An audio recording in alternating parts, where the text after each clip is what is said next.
श्री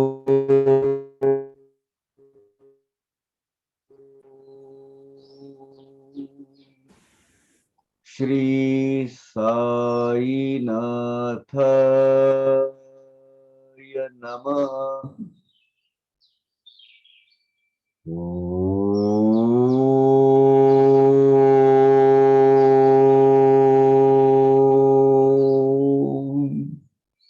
श्री साईनाथाय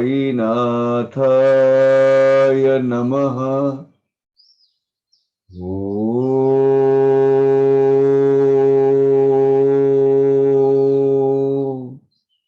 श्री साईनाथाय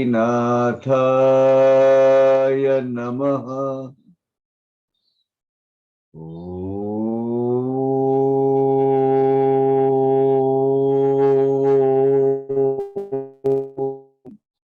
श्री साईनाथाय नमः। ओम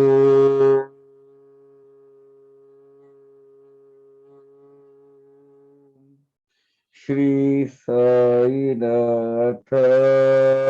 नमः। ओम Sai Ram.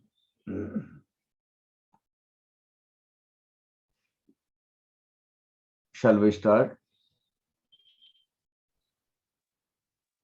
Yes. Yeah. So that Vijayananda Swami, whose end was approaching very fast, and after taking the sannyas, dharma, you can say, sannyas is one of the dharma. Dharma is what? A set of rules with which you are bound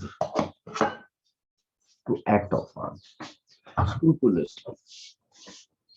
And one of the major things about sannyas dharma is detaching yourself from all the materialistic world.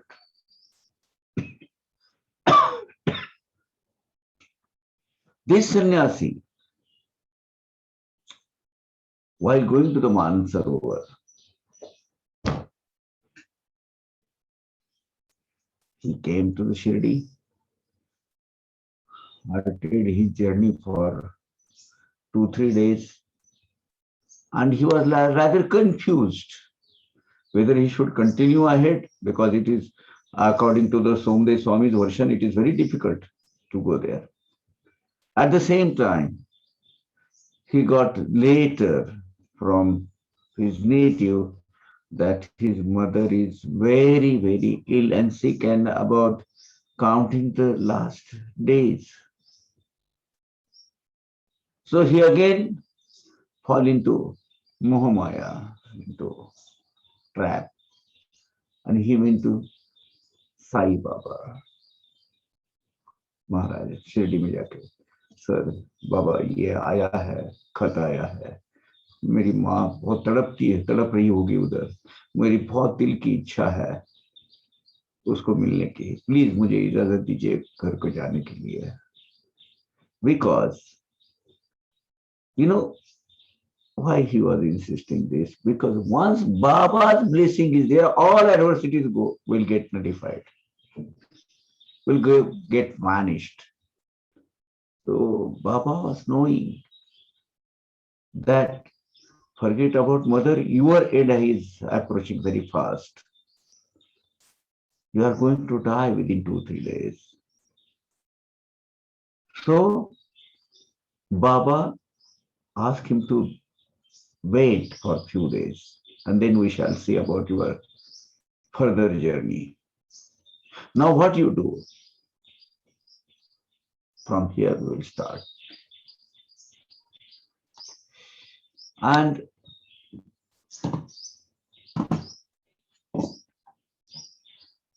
Baba advised, तुझी पूर्व पुण्याई गहन तेनेची आलासी हा ठाव टाकून आता मध्वचनी द्यावे अवधान करून ये साधन जीवाचे. अभी तेरे पूर्व पुण्याई, पूर्व संचित पूर्व कर्मों के बल पर तू यहाँ शिरडी में आया है, अब मेरा कहना ध्यान देकर सुन ले और तू अपना उद्धार कर ले। क्या कर, उद्यापासून भागवताचे परिशीलन करावे साचे, 3 सप्ताह त्या ग्रंथाचे काया वाचा मने करी। कल से तू भागवत जो ग्रंथ है वो ग्रंथ का अभ्यास और परिशीलन, परिशीलन है अभ्यास करना, पारायण करना है नहीं, उसका पारायण अभ्यास करना। पारायण just merely by reading it and finishing as earliest as possible, that's not the पारायण। पारायण is उसमें एक्सपर्टिज्म पाना। सो भागवत ग्रंथ का अभ्यास कर, तू उसका पारायण कर और काया वाचा मन से एकाग्र चित्त कर कर तो भागवत ग्रंथ की 3 रिवीजन करना, 3 आवर्तन करना, सो दैट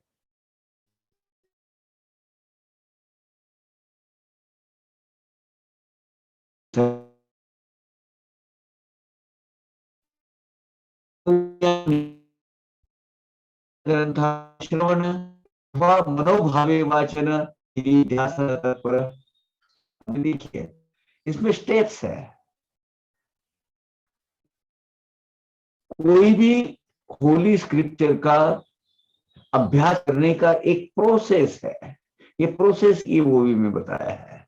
पहले तो आपने आपकी पूरी जो मनोकामना, इच्छा, आकांक्षाएं जो उभर आती है हर 2-2 मिनट में, 1-1 मिनट में, उसको पहले बाजू में रखना है या भूल जाना है।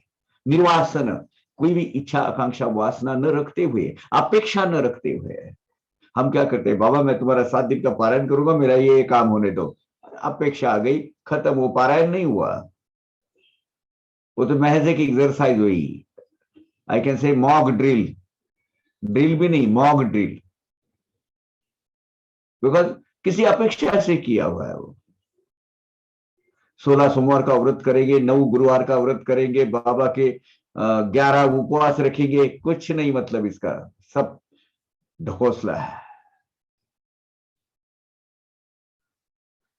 बाबा की भक्ति करने के लिए पहली चीज है होवनिया निर्वासन। पहले तो पूरे भौतिक जगत की इच्छा, आकांक्षाएं, वासना बाजू में रखना है और करी त्या ग्रंथाचे श्रवण, इस अवस्था में वो ग्रंथ सुनना है। आप पढ़ेंगे तो आप खुद सुन भी लेते हैं ना। First process is you learn it, और क्या कर, दिल से उसका पठन करना है तुझे, उसका रीडिंग बहुत सच्चे दिल से एक एक एनालाइज करके, बुद्धि के दायरे में रखकर उसको एनालाइज करना है, क्या कहना चाहते हैं, और उसके ऊपर फिर चिंतन करना है। निधि ध्यासन तत्पर,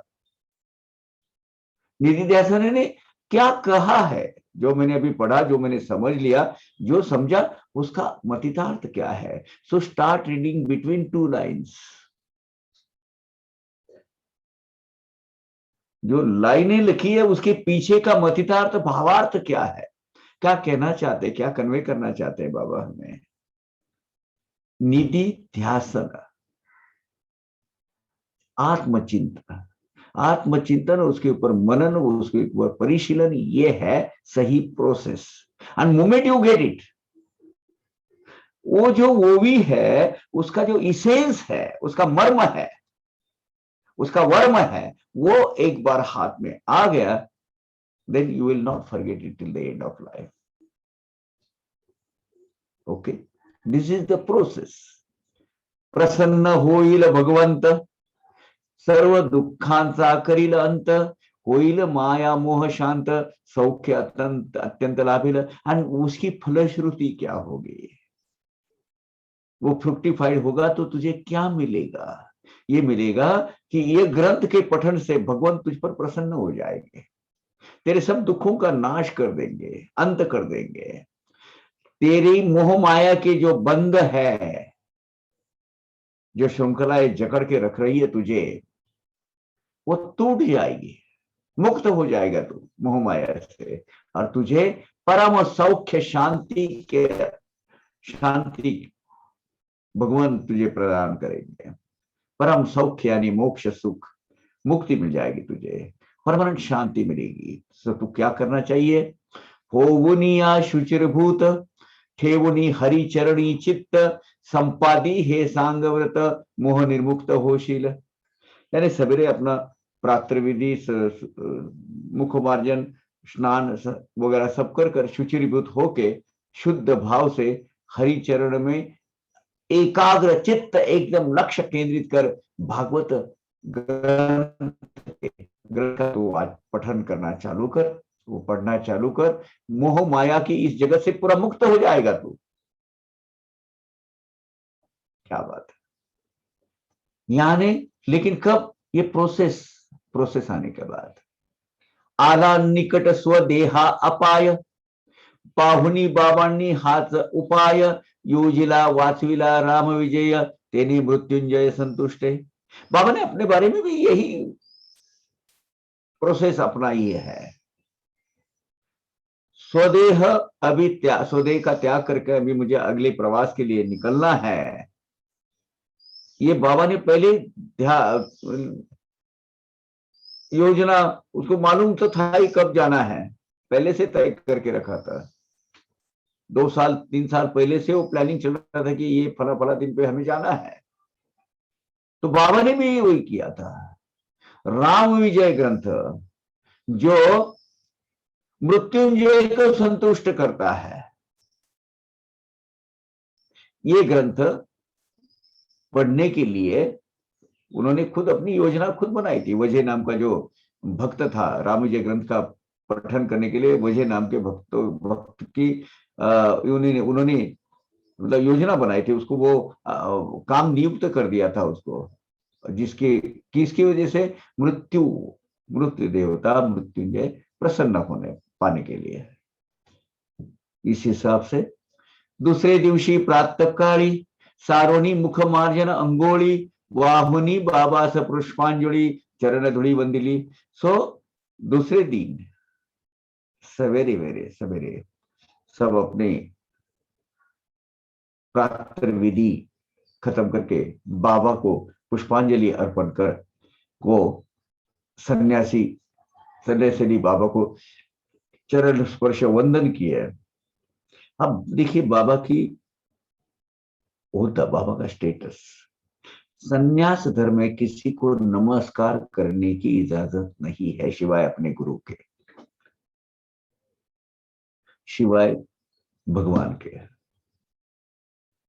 लेकिन ये सन्यासी है, हाँ। और फिर बगल में अपना भागवत ले लिया, बाबा का आशीर्वाद लिया। बगले स्मारिले भागवत, पाहिजे वाचावयास एकांत, लेंडी स्थान मौजेचे शांत, पडले पसंत तयासी। और बोले अभी भागवत का ग्रंथ की एक स्क्रिप्ट हाथ में ले ली और गए। अभी शांत एकांत चित्त करना है तो एक बहुत बड़ी जगह, सबसे अच्छी जगह कौन सी है? लेंडी बाग। लेंडी बाग में गया और एक पेड़ के नीचे जाके, घने पेड़ के नीचे जाकर निवांत शांत चित्त से वो भागवत पढ़ना चालू कर दिया उसने। गेले बैसले घालून आसन, सुरू केले पारायण, संन्यासीच ते भगवत परायण, केले संपूर्ण 2 हफ्ते टू रिवीजन उसने इमीडिएटली कर दिया। क्योंकि सन्यासी है, स्क्रिप्ट पढ़ना उनके लिए मतलब मेरे डेली रूटीन का काम है, पहले ही भागवत धर्मी है तो उसको भगवत परायण है, भगवान की साथ सामान्य आदमी से तो वो नजदीकी है, तो इसलिए उसको इतने कठिन गया नहीं। 2 रिवीजन हो गए उसके, 2 आवर्तन, 2 पारायण 2 बार कंप्लीट हो गए उसके। अब तीसरा शुरू किया। करू घेता तिसरा सप्ताह, वाटली एकाएकी अस्वस्थता, वाढू लागली अशक्तता, टाकीला अपुरता तैसाच। अब तीसरा परायण शुरू करने के पहले उसको एकाएक अनइजीनेस फील होने लगा, उसको अस्वस्थ होने लगा मन, उसका शरीर भी साथ न देने लगा, शरीर अशक्त होते गया, उसकी एनर्जी ड्रैग होते गई और उसको तीसरा जो एडिशा, तीसरा जो रिवीजन है, तीसरा परायण जो करने निकला था, वो आधे पर छोड़कर वहां से निकलना पड़ा। बाग से अपने जहां बाड़े में वो जो रहता था वहां आ गया। आलावाडियात परतोन काढिले कष्टे दिवस दोन, उजाडता तिसरा दिन बुवानी नयन झाकिले। बाड़े में आ गया, टोटल ड्रेन हो गया था, मतलब कोई वायरल होगा क्या होगा पता नहीं, उस वक्त के हिसाब से टोटल बेड रिटर्न हो गया, अशक्त अशक्त होते गया। मुश्किल से 2 दिन रहा, तीसरे दिन सवेरे सवेरे उसने उसके प्राण बखेर उड़ गए, आंखें मूंद ली उसने, उसकी प्राण ज्योत निकल गई। ठेवुनिया निज शिर फकीर बाबांचे मांडीवर, संन्यासी झाला तेथे स्थिर मुक्त शरीर विदेही। और जो फकीर मियाँ थे, यासीन मियाँ फकीर, उनके सिरा उसके जंगा पर अपना रखा, उन्होंने क्या सिर रखा और वही प्राण त्याग दिए। अजीब घटना, अजीब योग होता है। संन्यासाचे देहावस्थान होता बाबास निवेदन, जाहले तयांचे आज्ञापन देह दिनभर ठेवावा। अब ये बात बाबा को बताई गई। बाबा ने बोला एक दिन उसका जो देह है उसको उसकी देखभाल करो, वैसा कि वैसा रखो। इतने में उसको, सन्यासी का दहन नहीं होता, सन्यासी को बरी करते हैं, गाड़ देते हैं जमीन के अंदर। तो दिन भर बोले आप उसका ख्याल रखना, वो देह ऐसा कि ऐसा रखो। इतने में उसको उसके आगे अंत्यविधि नहीं करना है। इतक्यात टाकून कापूसून होईल त्याचे पुनर्जीवन, लोकांनी बहु आशा धरून केले रक्षण देहाचे।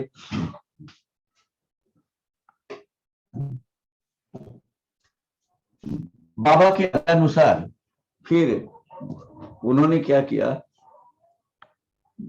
उसका दिन भर वो देह का रक्षण करते रहे बाबा, बहुत आशा से। अभी क्या किया बाबा तो बोले उसका देह का जतन करो, उनको लगा एक दिन रखना है तो इसका मतलब वो जीवित होने वाला है। ओम साई राम, ईश्वर बहुत जय।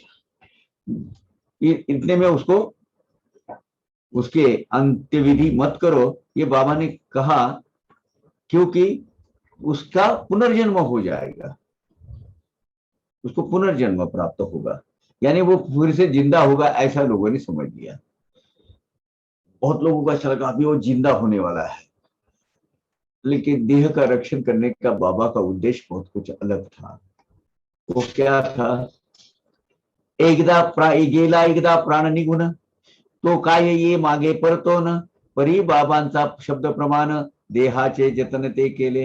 अब सामान्य आदमी, अवतारी पुरुष और संत पुरुष वो तो कर सकते हैं, अपना देह के अंदर फिर से वो प्राण ला सकते हैं, लेकिन सामान्य जो आदमी है जिसकी आध्यात्मिक प्रगति इतनी नहीं हुई है, उनको एक बार प्राण अपने देह से निकलने के बाद क्या वो वापस आने वाले हैं क्या? लेकिन बाबा ने कहा है इसका जतन करो तो करो, है ना। परिणामी ते फळा आले, निवारसी प्रेत रक्षिले गेले, पोलिसांचे संशय फिटले, जीवन कसले मेल्याचे। बाबा ने इसलिए किया था कि वो बेवारस, जिसका कोई वारिस नहीं है, जिसका कोई वाली नहीं है, उसका वाली सरकार होती है। तो पुलिस पंचनामा हो गया कि भाई ऐसा ऐसा इधर ये आदमी की मृत्यु हो गई है, जिसका कोई आता पता ठिकाना कोई नहीं है यहाँ। अब वो खत जिधर से आया वगैरह वगैरह वो होगा, हो सकता है। तो अगर वो वैसा ही पहले ही उसको अगर दफन कर देते, उसका होता क्या, पुलिस को संशय आ जाता, वो शक शुभा हो जाता उनको। इसके लिए बाबा ने किया, उसका रक्षण किया। एक दिन तक पुलिस को आने का इंतजार किया, दूसरे दिन पुलिस आई, उसका पंचनामा हुआ, पूरा वो रिपोर्ट हुआ और उनको उनकी खातरी हो गई कि नहीं ये नेचुरल मृत्यु हो गया है। और मरे हुए का क्या जीवन। लेकिन अगर उसको ऐसा ही उसका अंत्य संस्कार कर देते तो पुलिस की इंक्वायरी और उसके पीछे का जो है पूरा झमेला लफड़ा पीछे पड़ जाता। इसलिए बाबा ने एक दिन के लिए उसका देह जतन करने के लिए बोला। वो बेवारिस जो देह है उसके बारे में पुलिस के सब शंख शुबा वगैरह जो भी डाउट्स है वो क्लियर हो गए और आगे के सोपस्कार करने के लिए उनका क्लियरेंस मिल गया और उसके लिए आगे उसको दफनाया गया।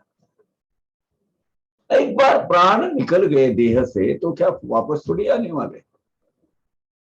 बहुत बिरली ऐसी रेयरेस्ट अमंग रेयरेस्ट ऐसी घटना हो जाती है वापस आ जाता है कि काय बाबा सन होते ठावे कि मेलेले कैसे उठवावे कि तू न योग्य चौकशी अभावे भूत दाटावे त्या प्रेता।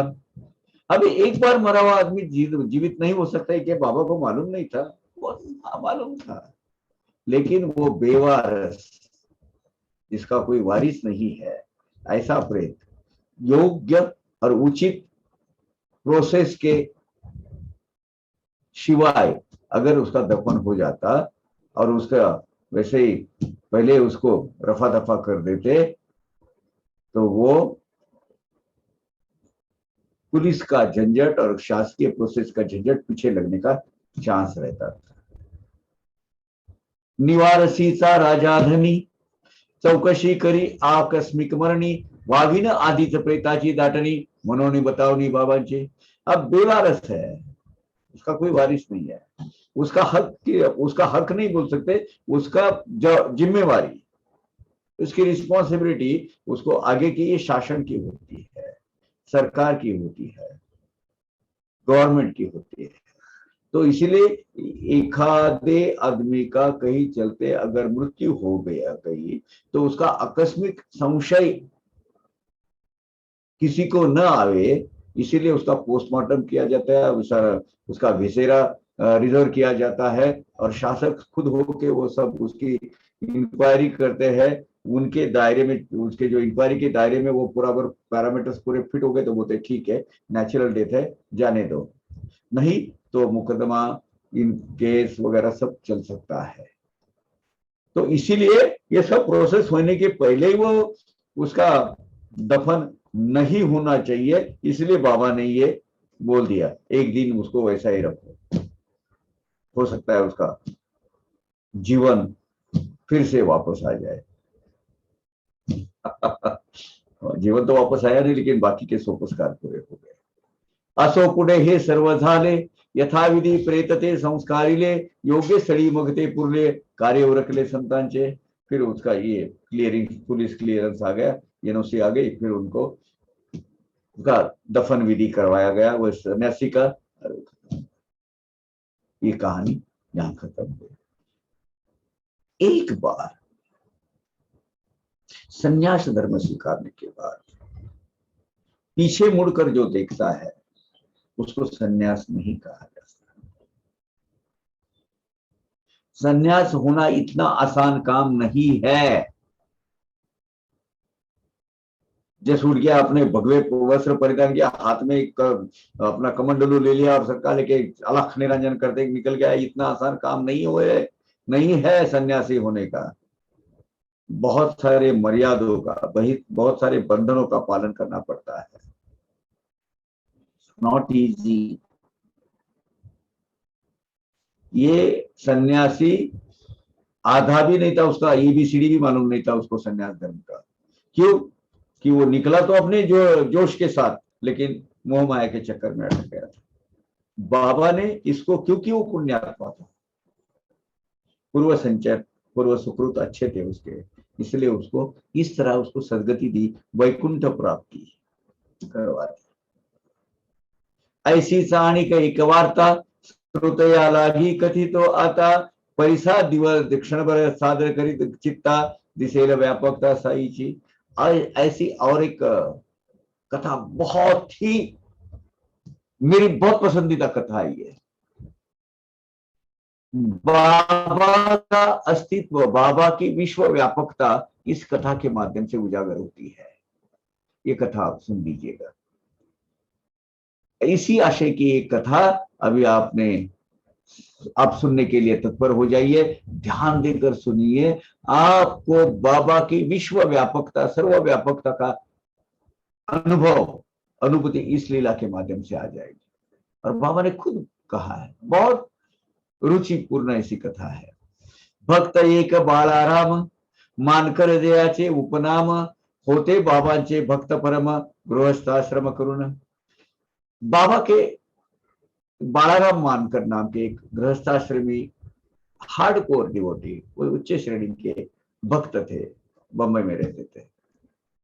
परी पुढे तयांची भार्या, पंचत्व पावनी आश्रम कार्या, व्यत्यय आला अंतरले स्थर्या, परम ऐश्वर्या ते चढ़ले। आगे उनकी पत्नी का देहांत हो गया, संसार से विरक्ति आ गई, सब अपना जो कारोबार है वहां से उनका ध्यान निकल गया, अंतरंग में जो स्थिरता थी गृहस्थाश्रमी की वो निकल गई, और फिर उन्होंने परमार्थ मार्ग स्वीकार कर लिया और परम ऐश्वर्य आते चले, बहुत आगे प्रगति कर पाए। किसमें? अध्यात्म मार्ग में। वो क्या प्रगति है आगे आपको पता चलेगी। प्रपंच से विरक्ति होना यानी ऐश्वर्य प्राप्त होना ये याद रखना, प्रपंच से विरक्त होना यानी ऐश्वर्य की प्राप्ति करना।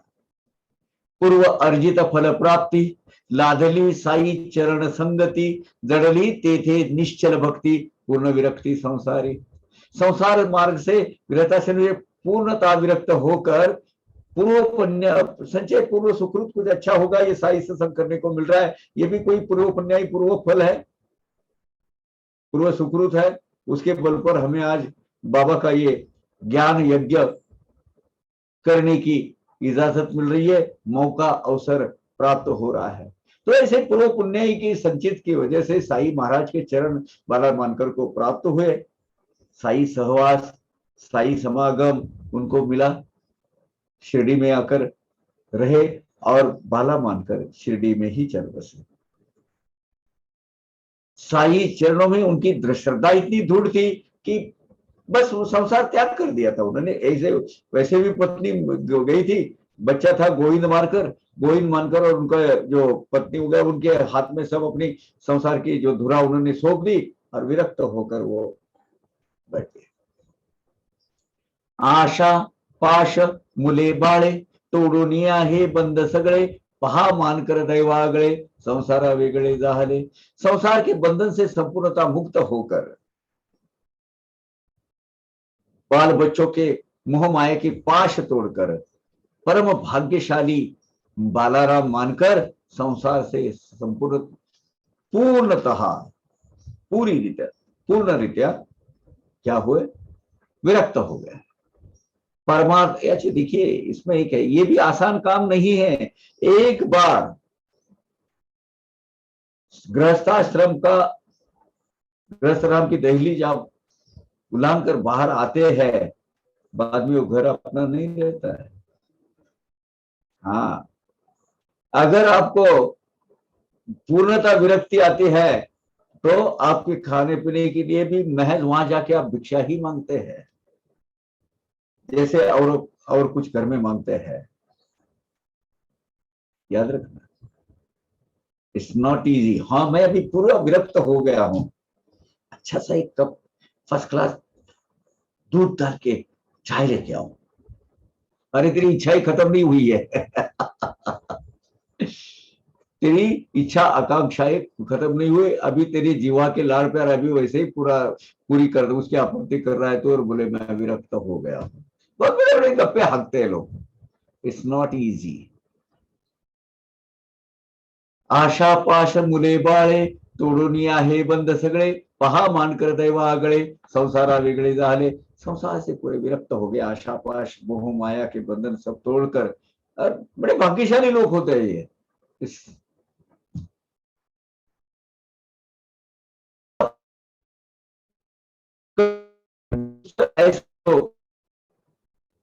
जो घर का उमरा बोलते हैं उसको, घर का जो बॉर्डर है, वो बाहर आना इट्स नॉट इजी, अशक्य लगता है गृहस्थ आश्रमियों को, लेकिन वो करना जरूरी है।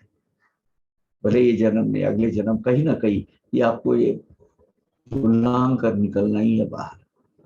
परमार्थ द्वाराची अडगळा, परसेवेची माळा, घालून या निज पुत्रांचे गळा, ऐहिका टाळा दिदला। अपने भौतिक जगत से पूरा विरक्त होकर, और पर सेवा भी, इसके आगे समाज के लिए जीना है। तो समाज, पर सेवा करने की, समाज कार्य करने की, वे किसके लिए, अपने खुद के सब विश्व व्यापक विचार लेकर वसुधैव कुटुंबकम ये करके मोहन माळ, उसको मोहन माळ बोलते हैं। मोहन माळे ने भगवान को, उसकी एक आख्यायिका है, अभी ये गले में जो डालते हैं ना, गले में डालने की, ये यहाँ तक नाभि तक वो आ जाती है, और भगवान मोहिनी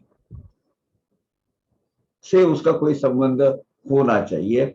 अड़सर ये एक तरह की ये जिम्मेवारी होती है। एक बार वो माला पहन ली तो बंधन में आ गए, तो इसके लिए वो परसेवी की मोहन माला उन्होंने स्वीकार कर ली।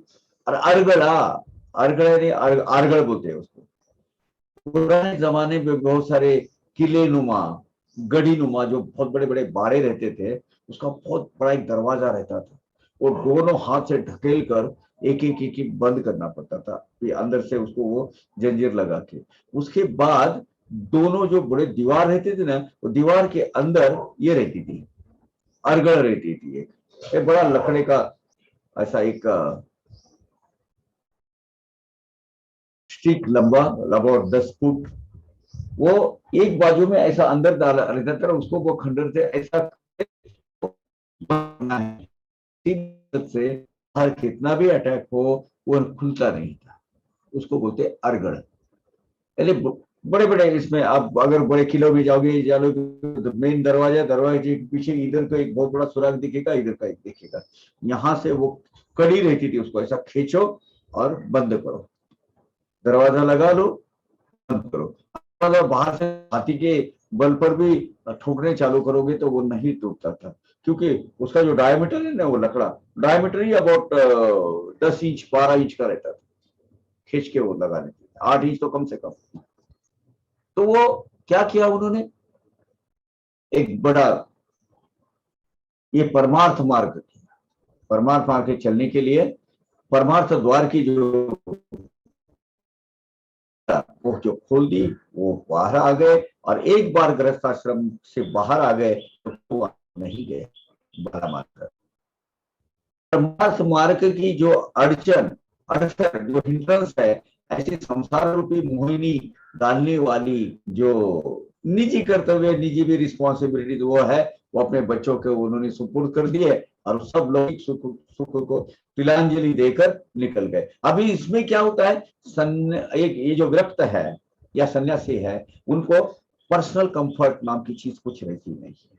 मिला खाया, नहीं मिला ऐसा। ये बहुत कठिन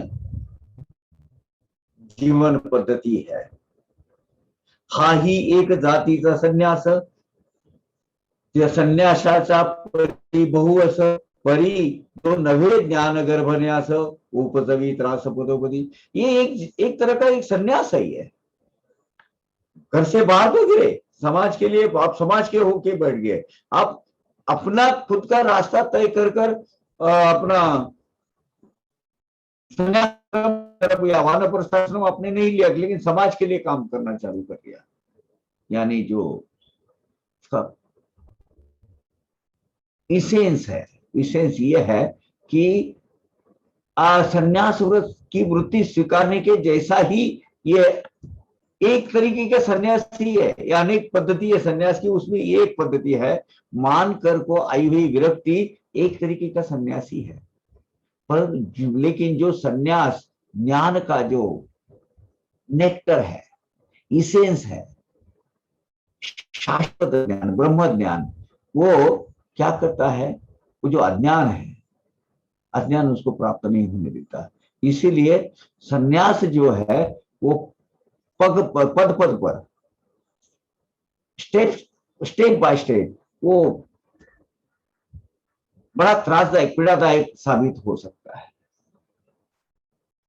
क्यों हो सकता है?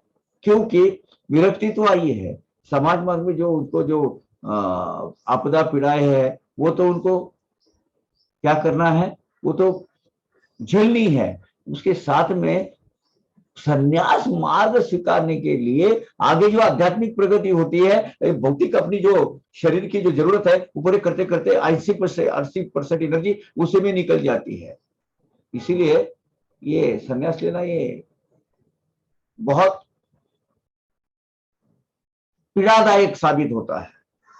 हाँ, क्योंकि खुद को जीवित रखने के लिए उसकी एनर्जी, माई भिक्षा, ये अभिक्षा का सवेरे ये सब करते, इसी में उसका जीवन व्यतीत हो जाता है। So it's not easy job. म्हणून हा साई उदार मूर्ती मान करांची अनन्य भक्ती, कृपा करावी आले चिती, केली विरक्ती दृढ त्याची।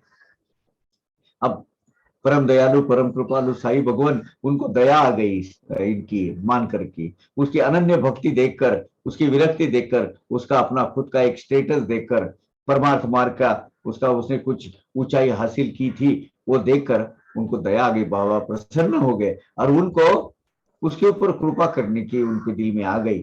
और क्या की, क्या अघटित लीला बाबा ने घटित करवाई, वो जो है वो विरक्ति उनकी दृढ़ कर ली। कैसे? अनंत जन्मीचे संस्कार पटल, चंचल मन राहीना अचल, मनोराज्याचे तरंग प्रबळ, वैराग्य अडळ ठरेन। लेकिन क्या होता है, आत्मा पर अनंत जन्मों के संस्कार क्यों होते हैं? वो मोहमाया गृहस्थी, उसी के अंदर से वो आत्मा इतना गुलमिला रहता है कि बहुत सारे जन्मों के संस्कार उसके ऊपर रहते हैं। उसके ऊपर जो धूल के, अज्ञान रूपी अंधेरे के जो लेयर्स चढ़े हुए होते हैं, पटल चढ़े हुए होते हैं, उसमें आत्मा को स्थिरता नहीं मिलती है। बार बार विरक्त होने के बावजूद भी घर के अंदर, घर के लिए उसको भागता है, गृहस्थाश्रम के लिए तरफ उसका दिल जा करता है। मन में अलग अलग अलग प्रकार के विचारों की लहरें, तरंगे उठते रहती है। मानकर का भी ऐसा हुआ, उसका जो विरक्ति विरक्त जो अवस्था जी रहे थे उसमें चंचलता आने लगी, अस्थिरता आने लगी, विरक्ति उनकी डगमगाने लगी। हाँ यार, ये अपन जो किया है वो बराबर नहीं है, चलो अपन पीछे चले जाते हैं। इस तरीके का कुछ भाव, इस तरीके के विचार मानस उनका बनना चालू हो गया था धीरे धीरे। अरे यार, ये जो हमने किए है वो बहुत कठिन काम है, चलो। तो शिर्डीचं नव्हे माझे स्थान, मी तो देश काला अनवच्छिन्न अनवच्छिन्न, दावावया हे समान प्रमाण करिता अज्ञापन मान करा। अब ये ध्यान से सुनिएगा, ये हम सब के लिए है। जो शिरडी, चलो ठीक है भाई, बाबा ने बुलाया बुलावाया, आप गए, लेकिन उसके लिए मैं सिर्फ शिरडी तक ही सीमित नहीं हूं, सिर्फ शिरडी में ही बसा हुआ नहीं, मैं तो विश्व व्यापक हूं। ध्यान, मुझे प्रार्थना करो तो मैं दौड़ा दौड़ा चला आता हूं, ये बाबा को जताना था। और बाला मानकर, मी तो देश काला व अनवच्छिन्न, मैं देश प्रांत की मर्यादा उल्लंघन कर पूरे विश्व में, पूरे ब्रह्मांड में मेरा संचार रहता है। ये इसकी अनुभूति मानकर को देने के लिए ये कथा, ये लीला जो है, लीला बाबा ने करवाई है। बाबा ने उसको बुलाया नजदीक। अरे यार, इसकी ना, इसकी भक्ति की कक्षा जरा थोड़ी सी वर्णन करते हैं। या मुझे शिरडी में बसा हुआ एक साईनाथ यही मेरा अस्तित्व मानता है, तो उसका जरा थोड़ा बुद्धि का विकास करे, पारमार्थिक बुद्धि का। ये बाबा के दिल में आया और उन्होंने क्या किया है, बाला इधर पुरे झाली आता शिरडी, ही घे खर्ची 12 रोकडी, जाई तपार्थ जाई मच्छिंदर गडी सुख निर्वडी वसते थे। ये देख 12 इधर, ये 12 रुपए ले रास्ते के खर्चे के लिए। और तू मच्छिंदरगढ़ पर जाना है। अभी मच्छिंदरगढ़ कर किधर है? ये पूना से लेके आप कराड़ की तरफ जाते हो, यानी कोल्हापुर की तरफ जाते हो, तो कराड़ से आगे राइट में रास्ता जाता है, उसको एड़े मच्छिंद्र बोलते हैं। मैं जाकर आया हूं वहां ऊपर, जहां बाला मानकर बसे थे। बहुत ही प्रसन्न वातावरण है वहां। नरसिंह जो अवतार है उसके 3, उसके नजदीक नीचे एड़े मच्छिंद्र के नीचे उसको 3 ताल का यानी नीचे मैजनीन और ऊपर ऐसे मंदिर है वहां। बहुत पुराना मंदिर है, वो नीचे जाना पड़ता है ऊपर। वो मतलब ये पावन पवित्र भूमि है। ये जो क्या बोलते हैं कुंभ मेला लगता है ना, कुंभ मेला, तो ये जितनी नागा साधु है, नागा साधु पूरे वो रास्ते पे चलकर वो चित्रगढ़ पर जाते हैं। रास्ते पे ऐसी तूफान गर्दी रहती है, वो चलते रहते हैं। वो जो है वो मच्छिंद्रगढ़, वो मच्छिंद्रगढ़ इसमें है। आगे चलकर कराड़ से आगे राइट साइड में आप जाएंगे, वहां है। वहां तू जा, ध्यान धारणा कर। तुझे एक मैं कुछ संथा देता हूं। और वहां अभी यहाँ का शिरडी का मकाम तेरा खत्म हो गया, बस हो गया यहाँ। ये 12 रुपए ले। और शाश्वत सुख की प्राप्ति करनी अगर है, और इसका शक प्राप्ति के निश्चय कर तू, और मच्छिंद्रगढ़ पर जा। तुझे तप साधना करनी है वहां जाके।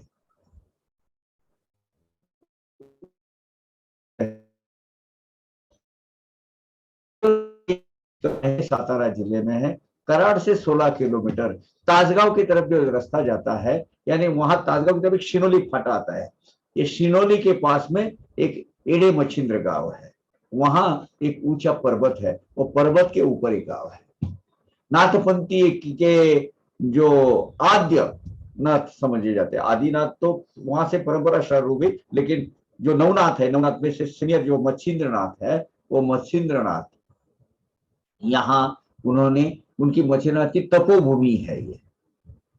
नाथपंथी साधक बिल्कुल अवश्य यहाँ भेंट देते हैं, यहाँ दर्शन करने जाते हैं मच्छिंद्रनाथ का। बहुत ही प्यारा, अपने साई सचिव भावात में उसके फोटो डाले हैं, हम गए थे जब वहां। बहुत ही प्यारा ऐसा तप आराधना उपासना करने के लिए उचित स्थान है ये। अब बाबा ने ये कहा अचानक, अब बाबा कुछ भी नहीं ऐसा कुछ करेंगे, उसके ध्यान मन में कुछ भी नहीं। अचानक जैसे कि एक बाबा ने बम डाल दिया हो ऐसा लगा बाला मानकर को, यार अच्छा कंफर्टेबली मैं बाबा के साथ हूँ, बाबा के सानिध्य में बाबा की सेवा कर रहा हूँ, और बाबा ने अचानक बोला ये 12 रुपए ले जाओ चित्रगढ़ पे। पहले तो थोड़ा सा आदमी रिजर्व हो जाता है ना। परिसुनी ऐसे साई वचन, आज्ञा करुणी शिरसा वंदन, घालुनी साष्टांग लुटांगन केले अभिवंदन पायाचे। पहले बाबा की आज्ञा प्रमाण में बाबा को साष्टांग नमस्कार किया, चरण स्पर्श किया, और बाला बांधकर बाबा के सामने खड़े रह गए। और बाबा बोले, उनको विनती करने लगे, बाबा भवनिया अति विनीत वदे साई राम साई बाला राम साई प्रत नाही अपने दर्शन जित काय मैं ते करे। बाबा मुझे मत भेजो ना उधर, मैं क्या करूंगा उधर जाके, जहां आपके रोज दर्शन नहीं होते हैं। नित्य दर्शन को मैं वो उसमें मेरे नसीब में नहीं रहेगा। वो आपकी आपकी ये चाहिए मुझे, आपका सहवास, आपका समागम मुझे चाहिए। वहां जाके मेरा क्या करना है बाबा, मैं जाके क्या करूंगा वहां। जरा रिकंसिडर योर, यही भाव से वो बाबा को कहने लगे। येथे नित्य पायाचे दर्शन, घडे चरण तीर्थ सेवन, होई अहर्निश सहजी चिंतन, तेथे मी अकिंचन एकला। बाबा इसमें आपके साथ में रहता हूँ, आपका सहवास, आपका समागम, आपका ये जो चर्चा होती है, पारमार्थिक उपदेश आपसे मिलता है, देखते मिलता है आपकी, और सामने हमेशा आपके दर्शन होते रहते हैं। तो ये तो आपके चरण कमल के दर्शन हमेशा होते हैं। तो वहां तो मैं अकेला पड़ जाऊंगा बाबा। ये यहाँ तो बिना सायास किला परिषद से आपका चिंतन होता है, क्योंकि आप सामने रहते हैं। उधर मैं अकेला रह के क्या करूंगा बाबा। तरी बाबा अपना विरहित, काय तेथे माझे स्वहित, हे आकडाया मी नाही समर्थ, दाढीदा मज किमर्थ ते स्थानी, दाढीता मज किमर्थ ते स्थानी। बाबा मैं अकेला रह के मेरा क्या हित होने वाला है वहां। मेरा हित किसमें है ये जानने की मेरी पात्रता क्षमता है नहीं बाबा। तो अगर ये मुझे मालूम होता तो वहां मच्छिंद्रगढ़ पर जाकर मुझे कैसे वो पता चल जाएगा किस लिए मुझे वहां भेज रहे।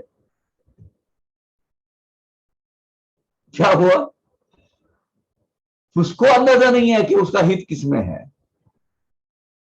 उसको ये पता नहीं है कि उसका आगे की पारमार्थिक प्रगति किसमें, लेकिन बाबा को मालूम है।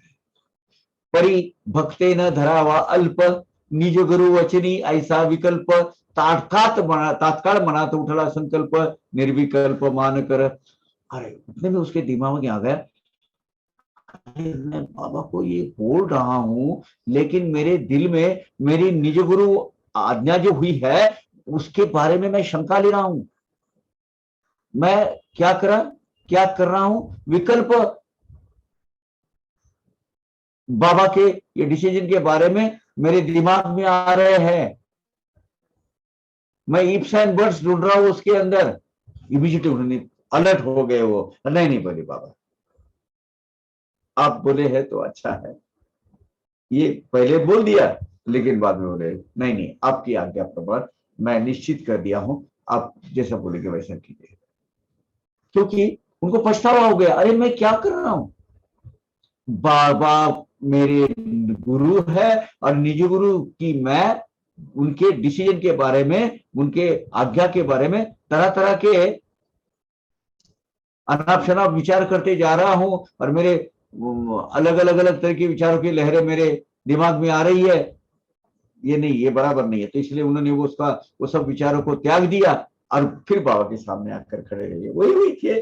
फिर बाबा को जब वो पता चला, अरे मैं डेविएट होते जा रहा हूँ, मेरी गुरु आज्ञा से मैं दूर होते जा रहा हूँ, ये जब समझ में आ गया तो अलर्ट हो गए। बोले मने बाबा क्षमा कीजिए, क्षुद्र बुद्धीचे विचार माझे, झालो शंकित तिने मिलाजे, शंका न साजे ही मुझे। बाबा बहुत गलती कर रहा था मैं, मुझे क्षमा कर दीजिए। मेरी अल्प बुद्धि, क्षुद्र बुद्धि कुछ अलग ही सोचने लगी थी। मैं आपके आज्ञा के ऊपर शंकित हो रहा था। मुझे ये शोभा नहीं देता बाबा, गलत है। अभी मुझे रियलाइज हो गया है, ऐसे विकल्प मेरे मन में आना ही नहीं चाहिए। मुझे शर्म महसूस हो रही है। आपकी आज्ञा का पालन बिना किसी शंका कुशंका के, आशंकित होकर करना नहीं चाहिए। जो होगा आप कर रहे हैं वो तो अच्छा ही कर रहे हैं मेरे लिए। ये मुझे पहले क्यों नहीं समझ में आया। मी तो आपला आज्ञाधर राहून नाम स्मरण तत्पर, केवळ आपल्या सामर्थ्यावर गडावरही राहील। मैं तो आपके आज्ञा का दास हूं बाबा। आपके नाम स्मरण में खुद को अपना इतना मन लक्ष्य केंद्रित कर दूंगा कि आपके आशीर्वचन पर जो मुझे जो वर्ड कुछ मिलेंगे वो करते करते आप तो मेरी प्रेरणा, आप मेरे प्रेरणा स्थान हो, प्रेरणा का स्रोत हो मेरा। वो प्रेरणा की शक्ति के बल पर मैं गढ़, वो जो मच्छिंद्रगढ़ है वहां भी अकेला रह लूंगा। अकेला ही नहीं, आप तो मेरे साथ हमेशा रहेंगे, क्यों ध्यान चिंतन में आपका ही करते रहूंगा।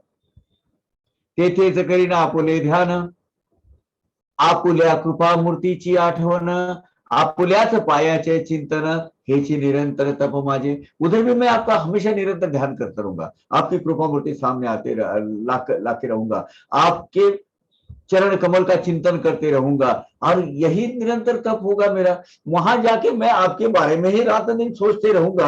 आप ये माइंड, आपकी प्रतिमा, आपका चिंतन, आपका मनन, आपका ध्यान, आपका नाम जप के सिवाय खाली रखूंगा ही नहीं। तो यही मेरी तप साधना है, होगी वहां। सही है बात है बाबा। बाबा मैं आज्ञा दीजिए मुझे।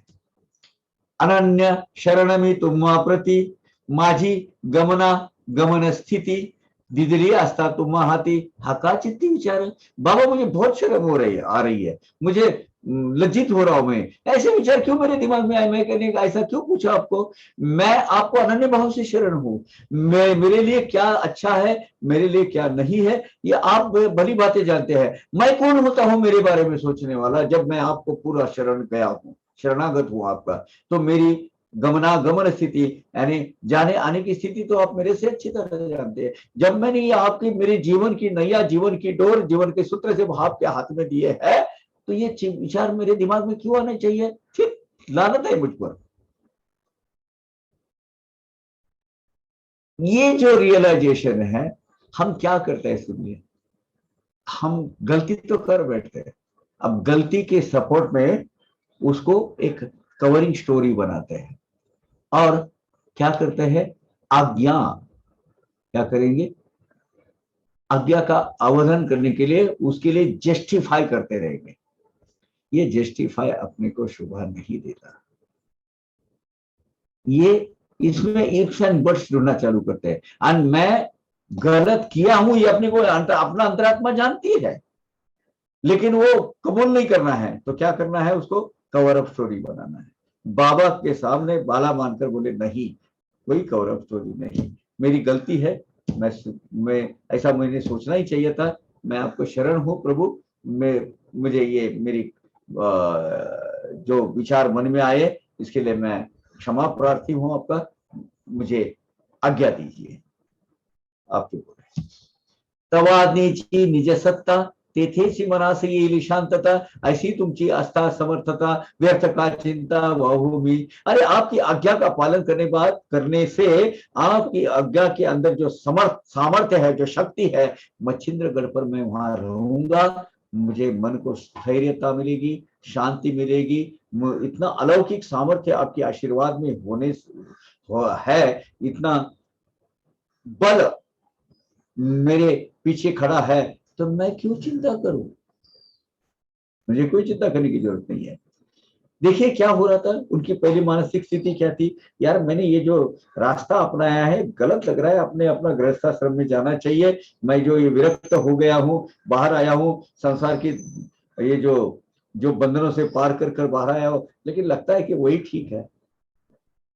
ये जो उनकी अवस्था थी, मानसिक अवस्था, उससे दूर निकालने के लिए, उसके वो दूर भगाने के लिए वो विचार बाबा ने उनको तपा साधना आराधना करने का रास्ता दिखाया। वहां भी उनका थोड़ा सा संकल्प का विकल्प शुरू में आ गया, लेकिन इमीडिएटली उन्होंने बैलेंस किया। अगर वो मैं नहीं जाऊंगा, क्या होता था, आगे की पारमार्थिक प्रगति रुक जाती थी वहीं के वहीं। साई समर्थ ब्रह्म सनातन,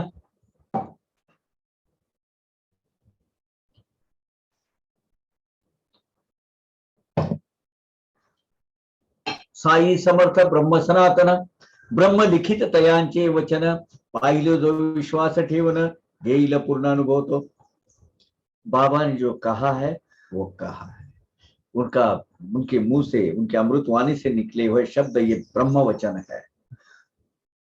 कोई भी उसके ऊपर ब्लाइंड फेथ होना चाहिए नहीं, बाबा ने कहा है वैसा ही करना है।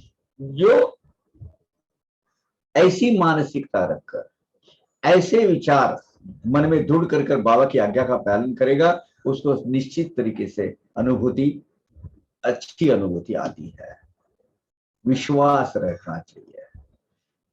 खैर ये बात हो गई, हाथ जोड़कर बाबा के सामने खड़े रह गए बाला मानकर, क्या बोले, मग बाबा हो दती तयासी, सावधान हो न मनासी, परिस गातु मद वचनासी, विकल्प सायासी पड़ी नको। अरे तरह तरह के जो कुविचार या कुछ इधर उधर तेरा जो मन भटकने की वजह से जो विचारों की अलग अलग अलग तरह की लहरें तेरे मन में जो उभर रही है, उसको खत्म कर दे, अलर्ट हो जा, सजग हो जा, सावधान हो जा, मेरे वचनों को ध्यान से सुन, मैं क्या कह रहा हूं, ऐसे संकल्प के विकल्प तू दिल में मत ला, तर्क कुतर्क इलॉजिकल चीज के बहकावे मत आए, बहकावे में तो नहीं आना है। तो क्या कर, जाई मच्छिंद्र गढ़ी सत्वर, करी प्रत्यहित तपत्रिवार, काही वार काळ कमिल्यावर स्वानंद निर्भर होशील। मच्छिंद्रगढ़ पर जा तू रात दिन अपनी तप साधना करते रहे। अब वो कुछ वो सीक्रेट मंत्र भी दिया था, उसका जिक्र आगे अध्याय में है। बाला साहब देवमालकर चिंदी चोर का जो अध्याय है उसमें है वो तो बाबा ने कुछ एक मंत्र दिया होगा या कुछ प्रोसेस बताई होगी तप साधना करने की। तो अहोरात्र तप साधना कर ले, वहां रात दिन वहां करते रहे। कुछ काल जाने के बाद, कुछ काल व्यतीत होने के बाद तुझे संपूर्ण आनंद, शाश्वत सुख की माइन मिल जाएगी। शाश्वत सुख की खजाना सात का भंडार खुल जाएगी तेरे लिए, और तू आनंद निर्भर हो जाएगा। परमानंद की प्राप्ति तुझे हो जाएगी। जा तू मच्छिंद्रगढ़ पर। ऐकता ऐसे आश्वासन, मान करासी पडले मौन, पुढे मी काय बोलू दिन, गडाभिमान गमन आरंभी। ऐसा बाबा ने आश्वस्त करने के बाद मानकर स्तब्ध हो गए, कुछ भी नहीं। इमीडिएटली बाबा ने अपने निज हित के लिए जो आज्ञा की है उसके आगे हम क्या बोलेंगे। बाबा ने बाबा की आज्ञा प्रमाण मानकर, इमीडिएटली मानकर मच्छिंद्रगढ़ पर जाने के लिए तैयारी करने लगे। पुनश्च लागोनी साई चरण, पावनी उदी प्रसाद आशीर्वचना, मग मानकर स्वस्थ स्वस्थ मना मच्छिंद्र भुवना निघाले। बाबा का चरण स्पर्श किए, उनको साक्षात साष्टांग दंडवत किया, उदी प्रसाद रूपी आशीर्वचन प्राप्त किया और स्वस्थ मन से शांत चित्त से बाला मानकर मच्छिंद्रगढ़ के लिए रवाना हो गए।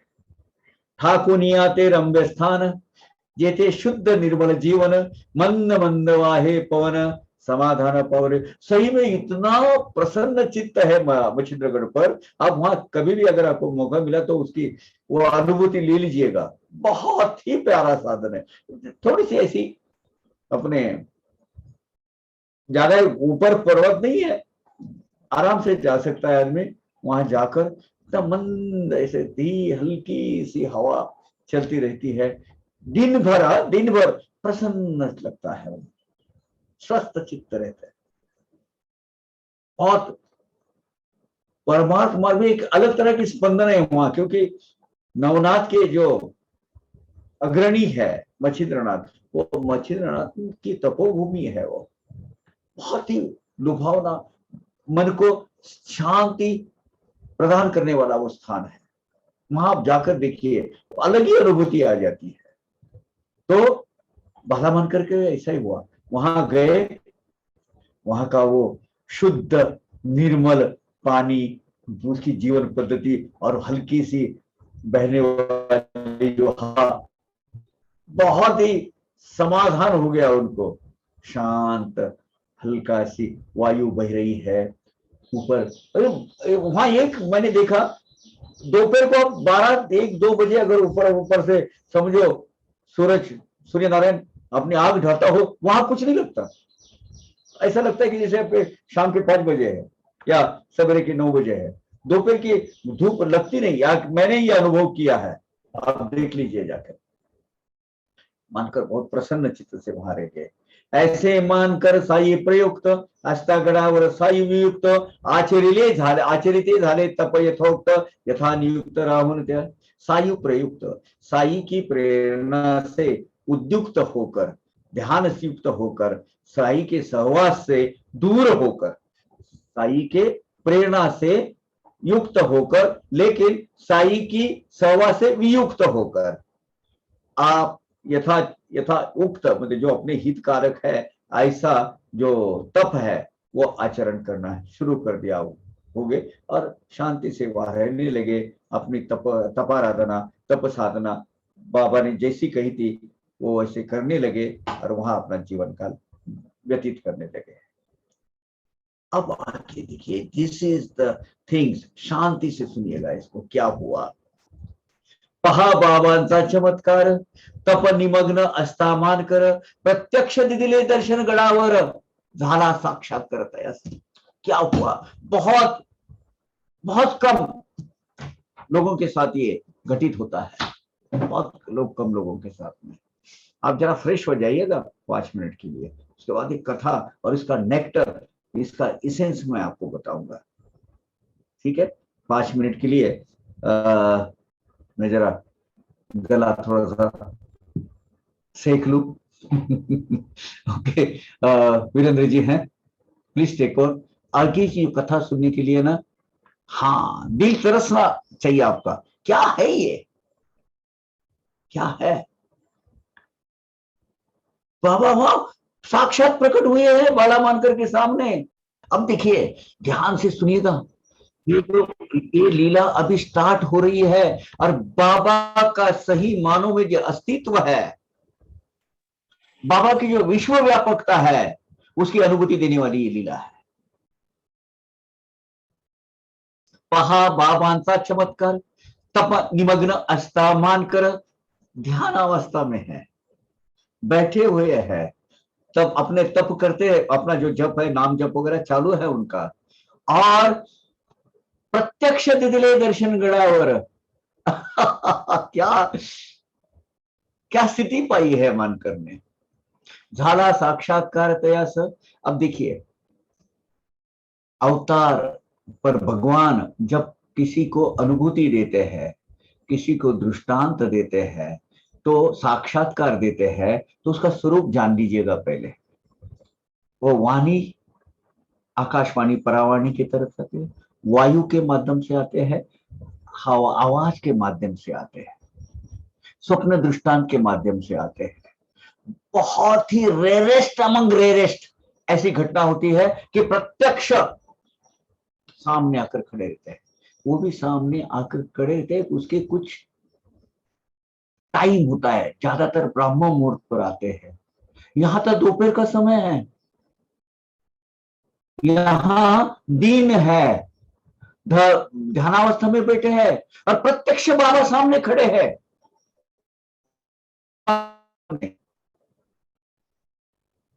अपने दो हाथ दो पैर के कंप्लीट उनका वजूद, उनका फिजिकल एग्जिस्टेंस बाला मानकर के सामने है। क्या चमत्कार है बाबा का! ये इस तरीके का दर्शन पाना बहुत बड़े भाग्य की बात है, बहुत बड़े भाग्य की बात है, सामने खड़े। क्या बात! होईल दर्शन समाधिस्था, यदर्थी काही यदि काही नाही आश्चर्यता, परी आसन स्थित उत्थानावस्था, अस्था श्रीमर्था श्री समर्था दिखिले। देखिए, आपकी समाधि लगी हुई है, आप नामस्मरण कर रहे हैं, आप ध्यान लगा रहे हैं, वो ध्यान ध्यान में, ध्यान धारणा में, या मन आंखें मुंद कर बाबा का ध्यान करें, बाबा आपके सामने आके खड़े हैं और आपके साथ संवाद कर रहे हैं, मनोव्यापार हो रहा है। ये होता है समाधि अवस्था में, दृष्टांत के द्वारा दर्शन होना, इसमें आश्चर्य की कोई बात नहीं। ये कॉमन, बाबा तो सबको ऐसे दर्शन देते ही है, लेकिन यहाँ पूरे जीते जागते बैठे हैं मानकर, पूरी जागृत अवस्था में है, रात वगैरह नहीं, दिन में है, जागृत अवस्था है, और संपूर्णतः देहधारी अवस्था में बाबा सामने खड़े। नाही केवळ दृष्टी देखिले, बालक रामे प्रत्यक्ष समक्ष पुसिले, कामच बाबा येथे धाडिले, काय दिले प्रत्युत्तर। सामने बाबा खड़े। क्या अवस्था देखिए, बाला मानकर ध्यान अवस्था में बाबा नाम जप करे, बाबा सामने खड़े हैं, सिर्फ खड़ा नहीं है, सिर्फ दर्शन नहीं दे रहे। पूछा, बालक रामे समक्ष पूछ रहे, बाला कैसे है तू, ठीक चल रहा है ना तेरा? हाँ बाबा।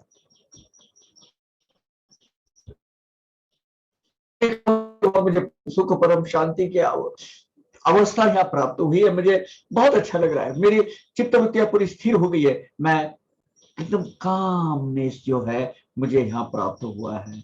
मेरी जो चंचल वृत्ति इधर उधर जो भटक रही थी, वो मैं यहाँ की स्थिर हो गई है बाबा। जो आपने बोला था शाश्वत सुख के भंडार तुझे मिल जाएगा, वो मिल गया मुझे। मुझे जो प्राप्त करना था, जो हासिल करना था, जो मेरा जिंदगी का उद्देश्य है, वो मेरा सफल हो गया बाबा। लेकिन बाबा, एक बात मेरे समझ में नहीं आई। बालक राम ने समक्ष पूछ ले, बालक राम ने सामने बाबा को पूछ लिया, बाबा जो मुझे पाना था, हो रहा है, happy happiest moment in my life, लेकिन पापा मुझे ये शिरडी में रहकर भी आप दे सकते थे। मैं अगर शिरडी में रहता और आपको मुझे इस तरीके से उद्धार मेरा करना ही होता, तो आप शिरडी में भी आप मुझे दे सकते हैं। इसे यहाँ इतना दूर भेजने की आपको तो मुझे कोई आवश्यकता नहीं लग रही है। कहा बाबा मुझे इथे धाडीले, काय दिले प्रत्युत्तर। वो जो जवाब है वो सुन लीजिएगा। जब बालक राम ने ये सवाल पूछा बाला मानकर जी को, बाला मानकर ने जो बाबा को जो सवाल पूछा, उसके बाद बाबा ने जो जवाब दिया, वो 3-4 वो भी आया आगे, ध्यान सुनिएगा, मर्म है परमार्थ मार्ग का। शिर्डीत असता अनेक कल्पना, उठू लागले तरंगनाना, म्हणून ये तुझी चंचल मना धारिले। इस तरह की जीवन पद्धति तू जी रहा था, हाँ, और विरक्त होकर घर की दहलीज को वो उल्लंघन कर, घर की मर्यादा को, गृहस्थाश्रम की मर्यादा को उल्लंघन कर तू इधर समाज कार्य के लिए और आश्रम के लिए तू आया, लेकिन वहां मूर्ति चंचल होती जा रही थी, डगमगा रहा था तेरे डिसीजन से। तो तुझे तेरा चंचल मन को स्थिर करने के लिए शिरडी में तेरे दिमाग में अलग अलग अलग अलग विचार आने लगे थे। अब उसको स्थिर करने के लिए तुझे गढ़ प्रयाणा नहीं मिले, तुझे ये गढ़ पर भेजना है, ये मच्छिंद्रगढ़ पर भेजने के लिए, तुझे अस्थिर मन को स्थिरता प्राप्त करने के लिए तुझे यहाँ गढ़ पर भेजा हूं। हाँ, वहां तेरी वृत्ति क्या थी, वहां तेरी मानसिकता क्या थी? पृथ्वी आपादिकांचागारा अगारा, रथोनी रचिलेल्या या आगारा, 3.5 हाताची आघरा, शिर्डी बाहेर नव्हतं तुझं। सुन लीजिए इसको। तेरी बुद्धि की जो क्षमता है उसका विस्तार करना जरूरी था।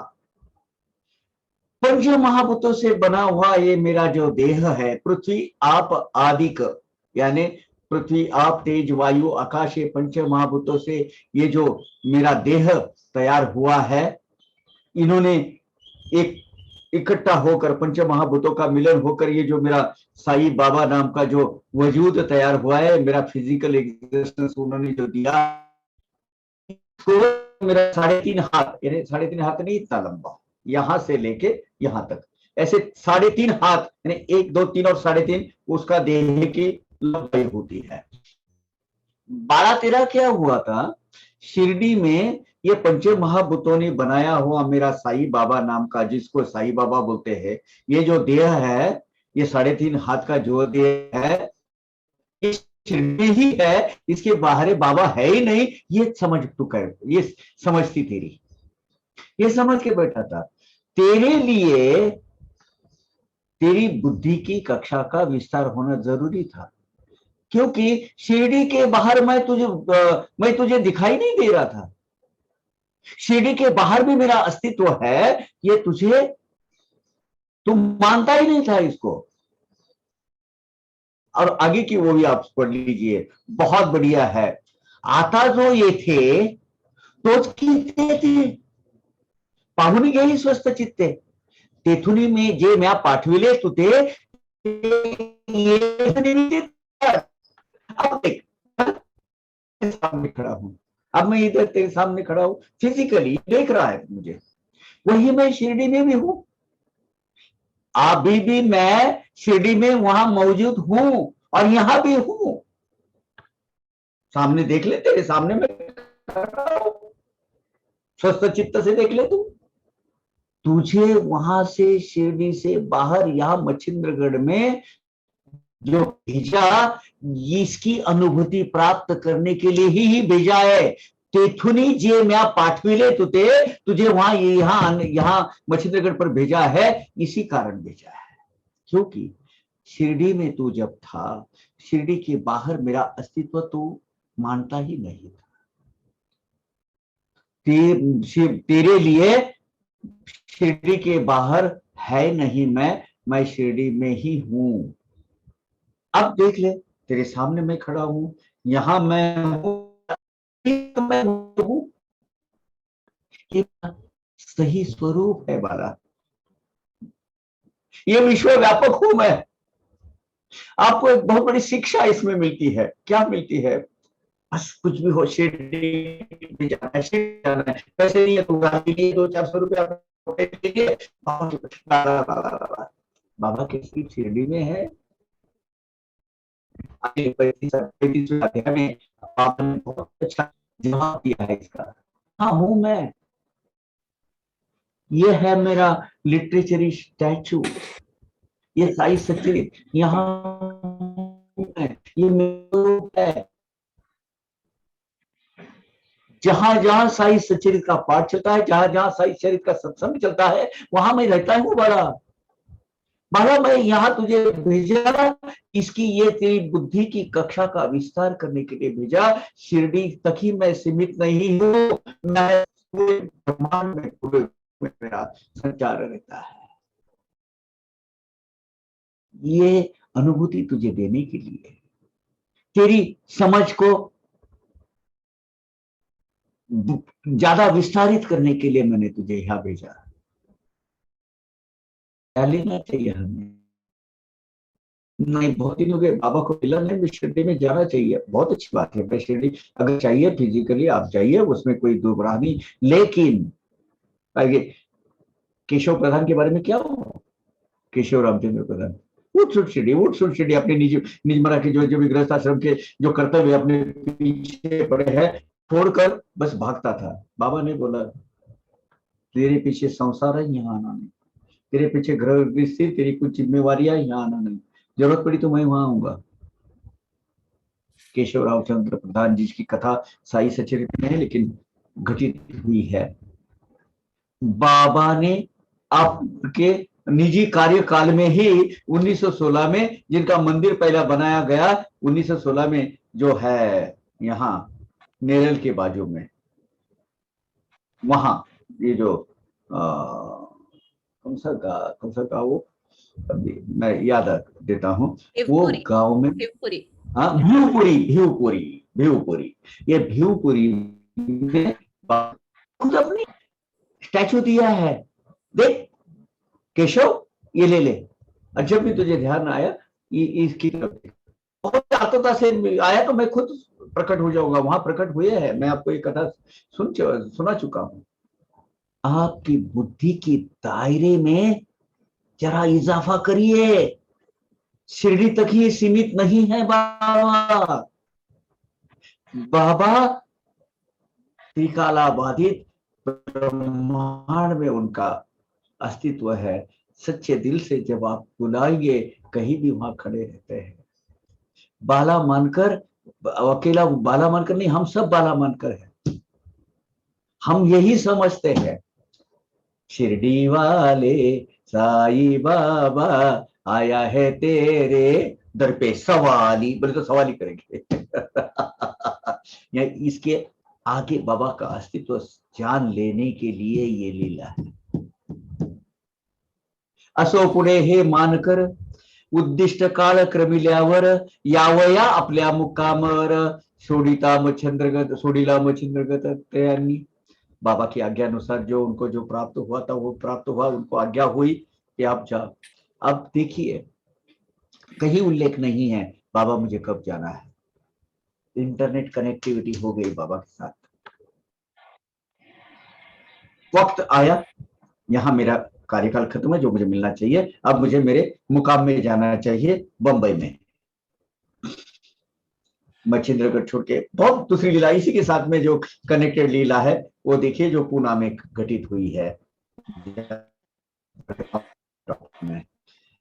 अपने वहां से मच्छिंद्रगढ़ का मुकाम उनका खत्म हो गया। जो ध्यान धारणा आराधना बाबा ने दी थी वो खत्म हो गई। उनको जो परमानंद परम सुख, जो मन की स्थिरता प्राप्त होनी थी वो हो गई। और बाबा की इतनी अप्रतिम अनुभूति, प्रत्यक्ष बाबा सामने खड़े, बहुत बहुत बड़ी महत्व रखती है घटना। किसी भक्त को सामने अपना अस्तित्व फिजिकली खड़ा रहना, और वो भी कब? when he is already there in Shirdi, he is everywhere. बाबा जो साक्षात्कार करते हैं, इसमें बहुत ही अनूठी लीला ये है। खैर, वहां से बांद्रा में जो कि वो रहते थे, वो 9वें अध्याय में आया, देखो पीड़ा लेके गया गोविंदराव मानकर, वो इन्हीं का लड़का था। तो कुछ काल क्रमणा खत्म हो गई, वहां से वो मच्छिंद्रगढ़ से निकल गए, वहां से शिनोली होके वो कराड़ रास्ते पे आए। कराड़ से 16 किलोमीटर है। तो क्या ट्रेन थी नहीं थी पता नहीं, लेकिन वहां से वो पुणे आ गए और पुणे स्टेशन पर आए, और पुणे स्टेशन से अभी उनको बांद्रा जाना है। बांद्रे ग्राम वस्ती स्थान यावे तेथे जाहले मन, दादर पर्यंत पुण्याहून योजिले प्रयाण अग्निरथे। रेलगाड़ी से, अग्निरथ है रेलवे गाड़ी से, पुणे से दादर तक, ये जो सेंट्रल पॉइंट है पुणे का, वो दादर तक का हासिल लेकर, मतलब वो जो किराया है देकर वहां तक आने की उन्होंने योजना बनाई कि भाई वहां से बांद्रा जाएंगे, लोकल ट्रेन से बांद्रा चले जाएंगे। गेले पुण्याचे स्टेशनावर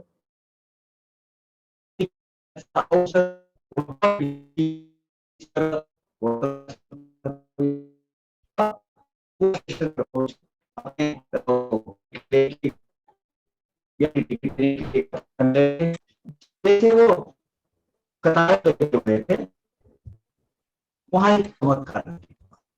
क्या चमत्कार?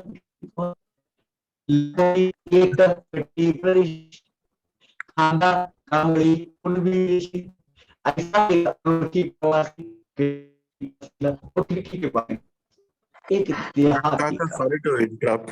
There is a lot of disturbance. Kaka, sorry to interrupt.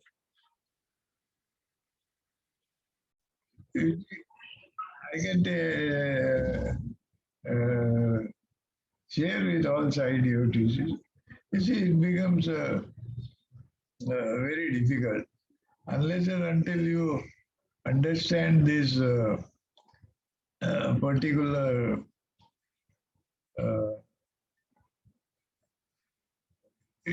this Adhyatmic world. This is an Adhyatmic world, you see. And it is very difficult to understand. But we have to accept that it does exist. Without that, you see, our existence is because of that only. It happens to all of us. And we have to believe that it is there. So, you see, Bala Mankar, same state of affairs. See, like we also go to Shirdi. And why do we go? We go thinking that Baba is there, you see. Of course, no doubt, Baba has spent 60 years of his life doing all sorts of activities.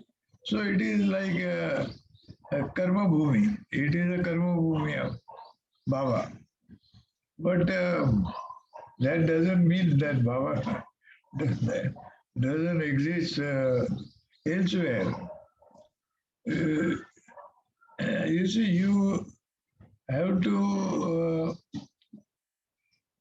come to that particular understanding. You see, even people like my father, you see, how does he gets confirmation that Baba is there with us? So because you see, Baba utters that those words, and that is what is important. You see,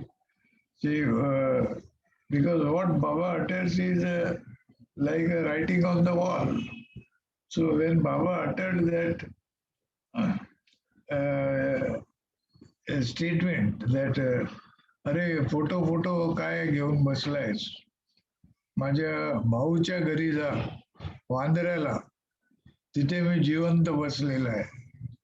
Now this sort of statement of Baba, it is No, it is giving that confirmation to that individual. Like people like my father, grandfather, grandmother, and all. Ki Baba is in our house. It is not necessary that we have to go to Shirdi or Machindargarh or this or that place. So it exists with us. And this is what we have to all believe and accept, that Baba is there with all of us, you see. Only our state of mind should come to that level of understanding.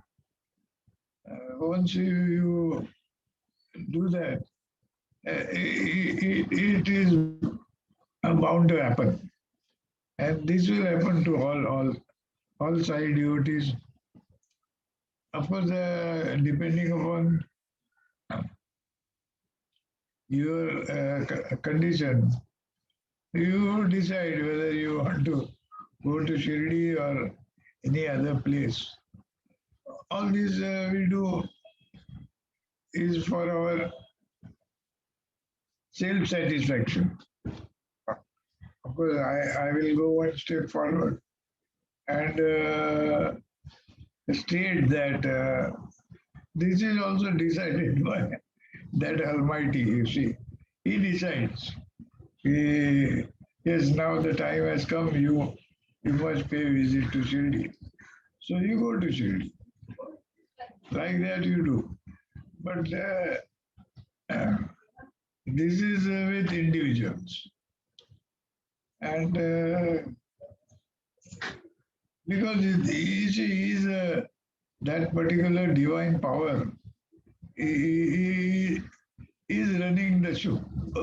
Real show is run by that. And we go accordingly. So, as the saying goes, whatever is due to you will come to you. So, this will happen. See, whatever was due to Balamankar, it had happened. And in the process, there are so many happenings that take place which are unbelievable, which you cannot even imagine that this will happen. So he gets the ticket from Pune to Dadar, and it comes to Bombay, all these things. Yeah, Power Kaka is back actually. Yeah, Power Kaka, you can continue. See.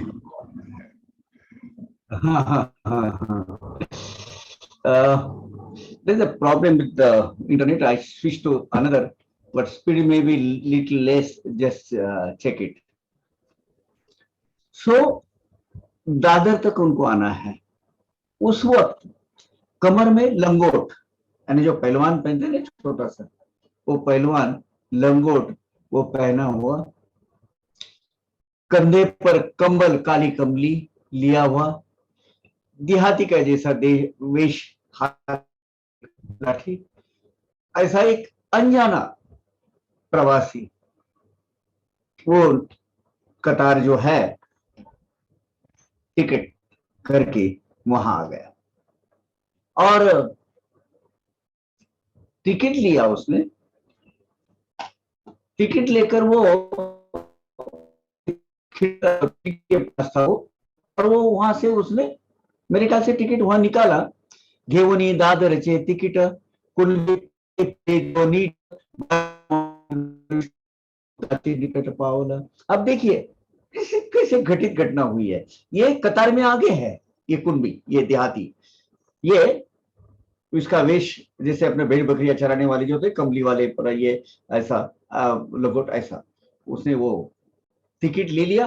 वो बारी से बाहर आने लगा तो उसकी नजर भेंट हो गई बालाराम मालकर के साथ में. बालाराम मालकर के बाद देखते हैं वो उसके नजदीक आ गए बालाराम मालकर के, और पूछ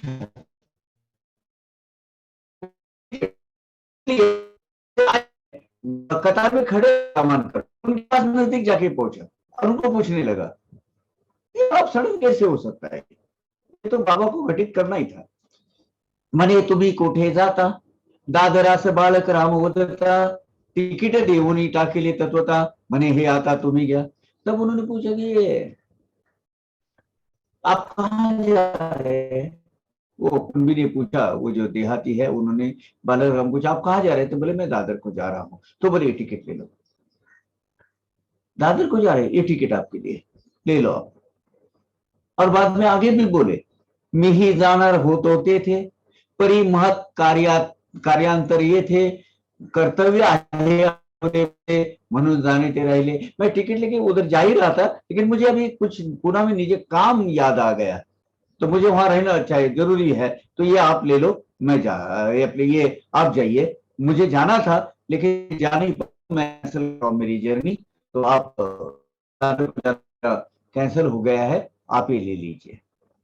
अरे यार कमाल है, अपने पल्लू का, अपने जेब का पैसा देकर भी टिकट हासिल करना ये बड़ी बात है, बड़ी लंबी चौड़ी कतार। आप जाइए कभी पुणे स्टेशन पे, घंटा घंटा 1.5 घंटा खड़ा रहना पड़ता है, और यहाँ पैसा भी नहीं देते हुए उन्होंने वो बोला कि ये, और किसी को अगर लाइन इतने पैसे ले निकालना, मेरा टिकट, मेरा जरा कमर में दर्द है, बाजू बैठोगा, कोई नहीं करेंगे, पीछे वाले चिल्लाते रहेंगे, आए बीच में नहीं लेना, ऐसे कर देते। बेंची ताही गाठीचे दाम, तिकीट मिळविणे कठीण काम, तेजे लादे अविश्रम, संतोष परमान करा। अरे यार पैसा देकर भी किसी को अगर निकालना है या अपन खड़ा रहना है, तो इतना प्रयास करना पड़ता है टिकट लेने के लिए, अपने जेब के पैसे एडवांस देने के बाद भी यार मेरा टिकट निकाल ले टिकट निकाल के दे, ऐसा बोलने पर भी कोई देता नहीं है। और यहाँ तो बिना किसी सायास के, बिना किसी प्रयास के आदमी सामने आके मुझे टिकट दे, अच्छी बात है, उसको अपना टिकट का पैसा दे देते हैं, बहुत संतोष हो गया मानकर साहब को। पूरे जो जेब में हाथ डाले वो देखने के लिए कि भाई इनको अभी पैसा देना है, पुढे ते मोल चुकवावयाला, खिशातन जो पैका काढिला, तोच तो कुणबी दाटीत घुसला, कोठे निसटला कळेना। अब वो उसको पैसा तो देना चाहिए ना टिकट का, भाई तूने लिया है, तूने वहां से टिकट के पैसा देके आया है, तो जेब हाथ देखा तो अरे वो कहीं भीड़ में वो अदृश्य हो गया, वो भीड़ में जाके घुस गया वो अंदर। पैसा उसको देने के लिए हाथ में बाला मानकर ने निकाला, तो बालाराम जी ने तो वो गायब हो गया कि वो किसी भीड़ में घुस गया वो, और कैसा किधर गया पता सब पता नहीं चल रहा है उसका। अरे क्या करे, उसका हाथ में वो टिकट का पैसा लेकर खड़े, तेव्हा तो कुणबी शोधावयाला, बालक राय में प्रयत्न विचिला, परी तो सर्व निष्फळ गेला, येऊनी ठेला अग्निरथ। अब वो देने के लिए, वो कुणबी को खोजने के लिए इधर उधर देख रहे हैं, में मिलता है क्या, वो ढूंढा, उन्होंने ढूंढा, लेकिन कहीं नहीं दिख रहा है, वो दूर दूर तक कहीं नजर नहीं आ रहा है। अच्छा ये भी, इसका वेश कैसा था, कमली, कमट में ये, हाथ में बड़ी लट, तो इसका मतलब वो इमीडिएटली आइडेंटिफाई हो सकता था वो पूरी भीड़ भाड़ में भी, लेकिन कहीं नहीं दिख रहा। इतने में रेलगाड़ी भी आ गई, प्लेटफॉर्म पे लग गई, पुणे स्टेशन से चालू होने वाली जो गाड़ी है वो भी लग गई प्लेटफॉर्म पे। अब क्या करे ये आदमी, उसको पैसा देना है, नाही जोडा वाहन वाय पायी, फटकुरी कविष्ठिले डोई, खांदी कांबळ लंगोटी लावी, कुणबी भाई हा कौन।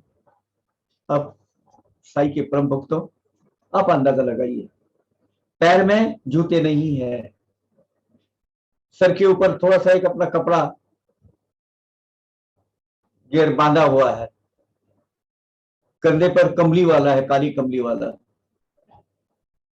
कमर में बस एक महज एक लंगोट के सिवा कुछ नहीं है। कौन होगा ये भाई, कौन है काली कमली वाला ये, कोई अनुमान लगा सकते हैं कौन होगा ये मेरा भाई।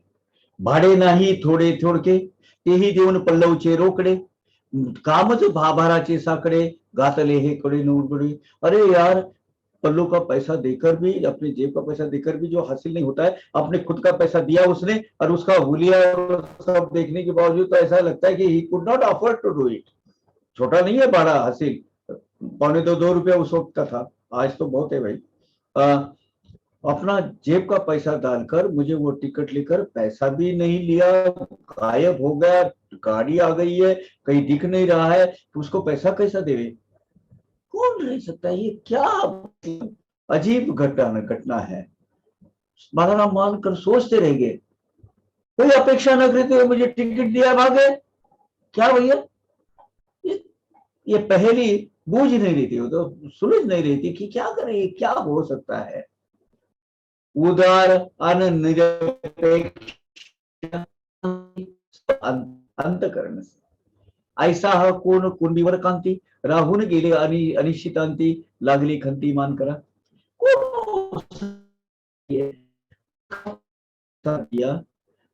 कोई भाव अपेक्षा नहीं रखी और ऊपर ऊपर दिखने वाला, कुंभी दिखने वाला, ये कौन हो सकता है? सोचते रह गए, उनको जवाब मिला नहीं। आपको और हमको तो मिल गया है, उनको भी मिला है, लेकिन सोचते रह गए, देहाती लगने वाला एक किसान जैसा आदमी यह कौन हो सकता है? तो इनका उसको अलग उलझन लगी रही, उनको सोचते रह गए कि कौन हो सकता है, कौन हो सकता है। तैसे चमकते आश्चर्यचकित, धरोनी भेटीचा पोती पोटी हेत, अग्निरथ जागेचा हालेपर्यंत ठेले तटस्थ द्वारात। वो दरवाजे, अग्निरथ आ गए, रेलवे गाड़ी आ गई, डब्बे पे के दरवाजे में खड़े रहे, वो किधर उधर देखता है क्या, उसको आए तो उसको पैसा देने के लिए कहीं नजर नहीं आया। लगी तब ये गाड़ी में जाके बैठ गया। अभी क्या करे, बोले वो कहीं दिख ही नहीं रहा। अब थोड़ा धीरे धीरे चलने के बाद उन्होंने टांग डालकर अंदर बैठे हुए दरवाजे के पास ही खड़े रहे, लेकिन जब वो गाड़ी ने अपना गति पकड़ ली, आप बोले ये कोई मिलने का भी आशा कुछ नजर नहीं आती है, कहाँ है किसको मालूम नहीं। वो जो बीच का डंडा है वो पकड़ लिया और अंदर उन्होंने कूद करके अंदर बैठ गए। तब तक गाड़ी की वेग गति पकड़, गति से जरा चलने की गति तक उन्होंने फिर वो डंडा पकड़ के अंदर घुस गए। तब तक उनकी दिली इच्छा थी कि कहीं वो कुंभी, कहीं वो देहाती मिले और मैं उसका जो टिकट का जो भाड़ा है, टिकट का जो किराया है उसको दे दूं। गडावरील प्रत्यक्ष गाठ, तैसाच इकडे हा निराळा घाट, पाहून कुर्ब्याचा विचित्र थाट, लागली चुटपुट मान करा। अरे, मच्छिंद्रगढ़ पर बाबा मिले। वहां एक अजीब सी अनुभूति बाबा ने दी। वहां से इधर आया तो ये अलग से अनुभूति। कुंभी के भेष में बाबा ने क्या किया, लग वो उनको दिल में एक पहले से बूझ नहीं रही थी, बस उलझन में डाल रही थी उनको। कौन होंगे? बाबा का प्रत्यक्ष दर्शन मच्छिंद्रगढ़ यहाँ आया तो कुंभी वेश वाले ने, वही भेष वाला, वो जो अपना मुझे टिकट देके गया, और वो कौन हो सकता है, क्या हो सकता है, उसको पैसे देने तो भाग गया। क्या है, समझ में नहीं आया। वैसे ही वो जो अजीब पहेली है उनकी, अजीब जो घटना घटित रहेगी, हमको जवाब नहीं मिला। अब हमें मिला है वो परब्रह्म साईनाथ ही थे, अपने भक्त को जहां उन्होंने भेजा वहां से सही सलामत घर में भेजने के लिए उसकी योजना बाबा जी है। काली कली वाला, वो मुरली वाला यही तो है साईनाथ। असो पुढे हे सद्भक्त, साईपदी पूर्ण अनुरक्त, दृढ़ श्रद्धा भक्ति संयुक्त, झाले कृतार्थ शिरडीत। खैर आगे चलकर बाला मानकर शिरडी में आए, शिरडी में ही वहां बैसे, वहीं वो रहे जीवन के आखिरी तक। अपनी यह लोक की यात्रा, ये भौतिक जगत की यात्रा उन्होंने वहीं खत्म की, और इतने भाग्यवान ये बाला मानकर वहां जीवन के आखिरी सांस तक शिरडी में रहे। लेकिन जब वो शिरडी में थे, अब क्या हुआ था? सर्वसाक्षी सर्वव्यापी वो जो परब्रह्म साईनाथ है, उसका सही स्वरूप, उनका सही स्वरूप बाला मानकर जान चुके थे, क्योंकि अनुभूति उनको दी थी। साई संलग्न पद अब्जरजी, यानी साई संलग्न पद अब्ज रजी, यानी रज यानी रजोपन, धूल में, साई के संलग्न में उनके जो चरणों के धूल के इसमें सहवास में, साई नामाची घाली तरुंजी, हमेशा साई का ध्यान करते हुए, भक्त भ्रमर, भौरा, भौरा रूपी बाला साहब मानकर, बाला बालक राम जी मानकर ये जो भक्त है शिरडी में ही रहे। बाद में उन्होंने घर गृहस्थ की तरफ झांक कर भी नहीं देखा नहीं, वो अपने विरक्त जीवन, एक सन्यासी का जीवन जीते रहे। वहां घेवनी बाबांचे अनुज्ञापन, मुक्ताराम गुण, कधी कधी हे शिरडी बाहेर। अभी इनकी दोस्ती किसके साथ, वही दूसरे आदमी के साथ, मुक्ताराम, वो भी सर्वसंग परित्याग कर रहता था। तो बालाराम मानकर और मुक्ताराम ये रावेर के थे, ये दोनों इधर उधर चार लोग जाके आते थे, तो दोनों भी सन्यासी वृत्ति के लोग थे, इधर उधर जाके फिर से उनको आते थे। जैसे वो बापू गीत कहते थे, बापू गीत, मुक्ताराम, ये सन्यासी वृत्ति के घर बार सब छोड़े हुए वहीं आकर रहते थे, है ना। तरी शिर्डी केंद्र स्थान, वेळोवेळी येत परतोन, अखेर झाले देह विसर्जन, परम पावन शिरडी। हेडक्वार्टर शिरडी, लेकिन इधर उधर जाते थे, फिर शिरडी में आते रहते थे, और परम पावन शिरडी क्षेत्र में ही देह विसर्जित हो गया उनका। ऐसे भाग्यवान बाला साहब मानकर, धन्य पूर्वकृत भागदेह, वो साईचा दृष्टि विजय, लागुनी तया पाई लय, मरण निर्मल पाय। पूर्व पुण्याई के बल पर, भाग्योदय के बल पर बालाराम धन्य धन्य हो गया उनका जीवन।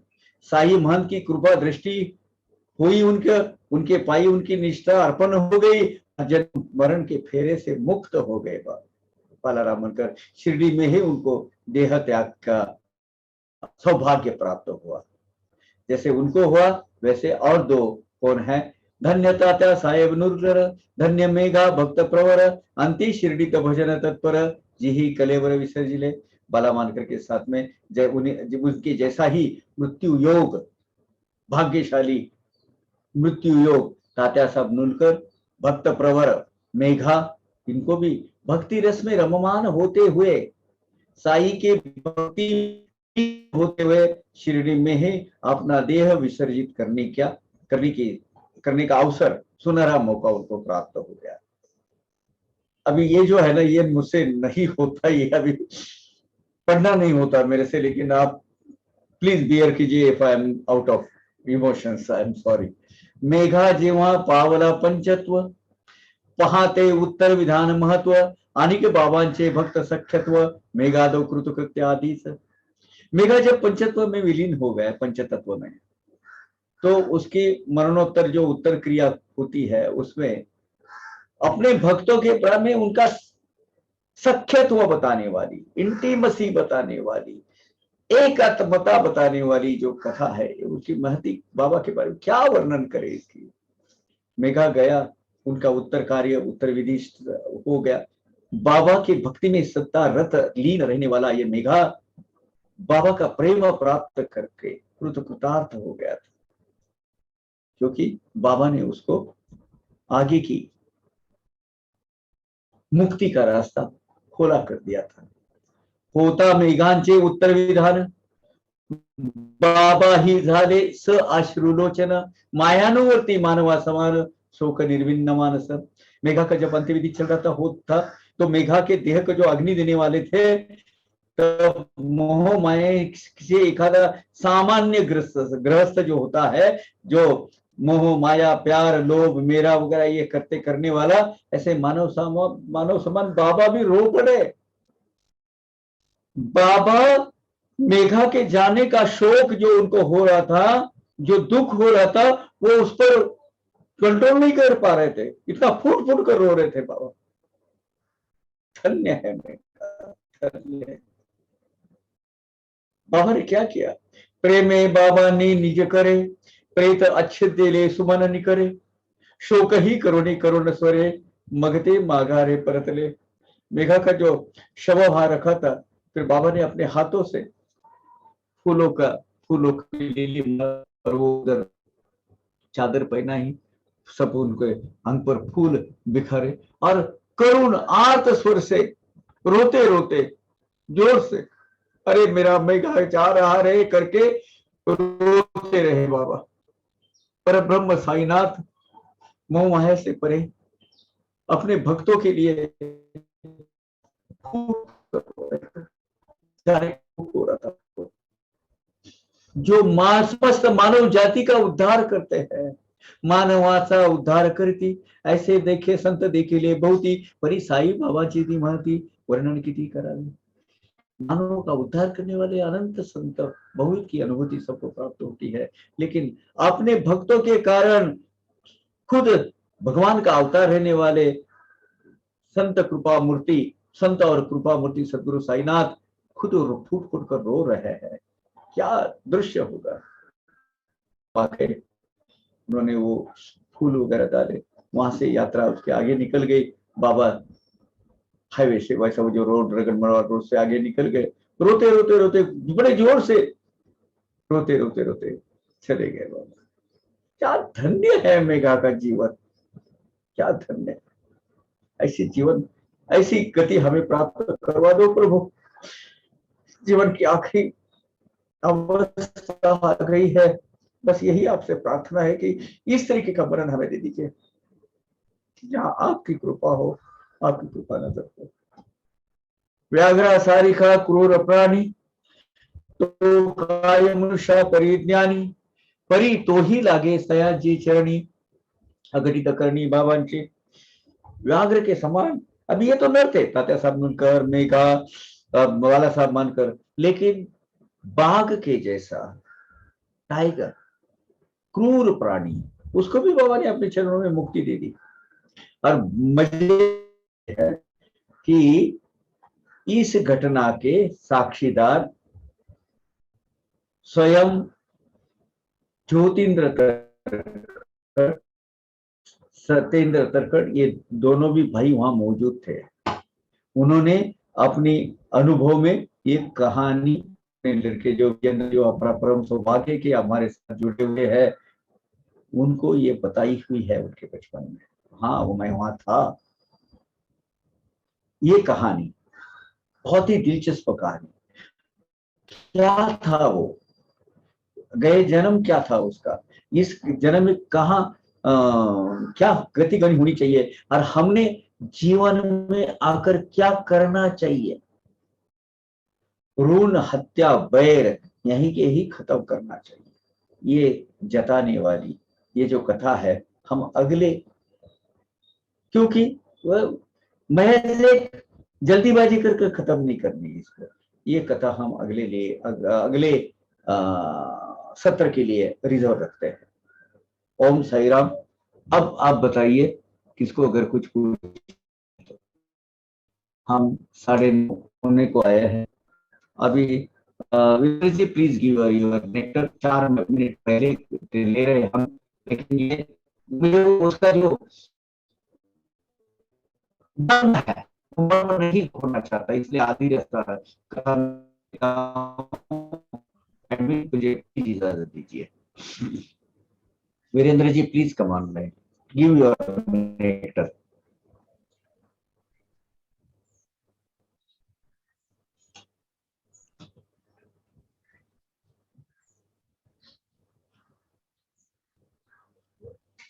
हाँ जी।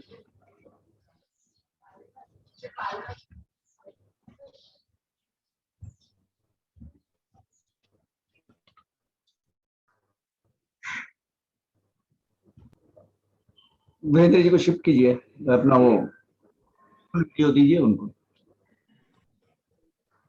Yeah, Bhargav, Are you there, Nagraj? and as far as Vyagara Leela, I call it as a Vyagara Leela. So I will only say that my father was really extremely lucky person to be there. And not only there, but actually his interaction with Baba is really unbelievable, absolutely unbelievable, because he watched that entire incident by being in the Dwarka Mai. And it's not only he watched, but after the incident has taken place, see, everything was over, everybody has gone. But my father was, I don't know, he must have been mesmerized, you see. But, and he decided to ask Baba, Baba, can I ask you something? So he said, yes, yes, I mean, you're free. This used to be Baba's style, you see. I think astonishing. So he did say, he told Baba, Baba, I have been here for so long. Because actually that particular incident and that trip, that happened to be my dad's last trip to Shirdi. And that was declared by Baba actually. The interesting thing is, my father never knew that this is going to be our last trip. So Baba told him, Baba, this is our last meeting. So I think that was also astonishing.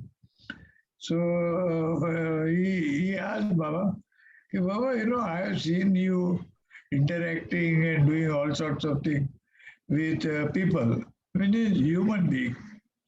But I have never seen you interacting with wild animal like tiger. I mean, this is something unbelievable. So you interacted with it. So you see, this was an interesting thing. So Baba said, Acha, this is what you think. So you tell me what you have seen, what actually you saw. So my father, he narrated everything. He used to narrate, but from his perspective. You see, whatever he thinks and whatever he observed. So he told Baba, that a tiger came. Actually, he spreaded his legs in front of you and put his head down. So it is as good as, he prostrated before you. This is what I think. And after prostrating before you, he actually, tiger, his tail, he hit the ground with his tail 3 times. So this is the observation of my father, you see. And he is telling Baba. And he did that. And after doing that, he gave a big roar, such a big roar. Ki कांटाळ्या बसल्या आमच्या. Means we thought we will go deaf, such a huge big roar in Dwarka Mai. So they thought, they all thought that the tiger will now,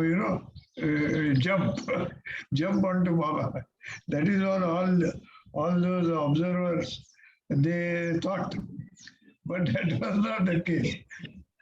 And Baba and that tiger, they were, watching each other with intense concentration. So after giving that big roar, he fell down, you see, and finished. He fell down and he dead. So he then told Baba, Baba, I saw, you were very intensely watching him. And this is what all I saw. This is what all happened. So actually, what was all that? what did you converse with him? You see, that means my father was very clear. He was thinking, ki, this is an interaction between the two living beings. They were living beings, Baba and Tiger. So, what is that interaction? So, Baba, you tell me what was all that? And that is something fascinating, you see, absolutely fascinating. And this all had happened afterwards, after everything is over and everybody has gone. So Baba said, Are Babu, okay, with such a great concentration and thinking, I will tell you what happened. So he narrated to Babu. Actually, whatever Baba narrates, it is for all of us. So he told ki, Are Babu, that fellow came. Because those Darwarshi, they used to call him the Darwarshi, those caretaker of tiger. So they told Darveshi. us, yeah. And so they told us that the tiger is, has gone sick and he is no more performing. And we heard that you are supreme power over here. So we take you to him, we take him to you, and you will cure him. So we had brought him. And they brought him to cure his ailment to Baba. So we came. But he is actually dead now. So Baba told, he came and he did tell me that, you see, Tiger telling Baba, which means he was conversing with him, you see. And he said that, Baba, I'm now fed up of this life, you see, this painful life. This painful life I am fed up, and you please relieve me from this. And so he asked for to be relieved from this life. So, भाऊ, मला त्याची दया आली. Baba felt also painful कि उनको दया आ गई उसकी.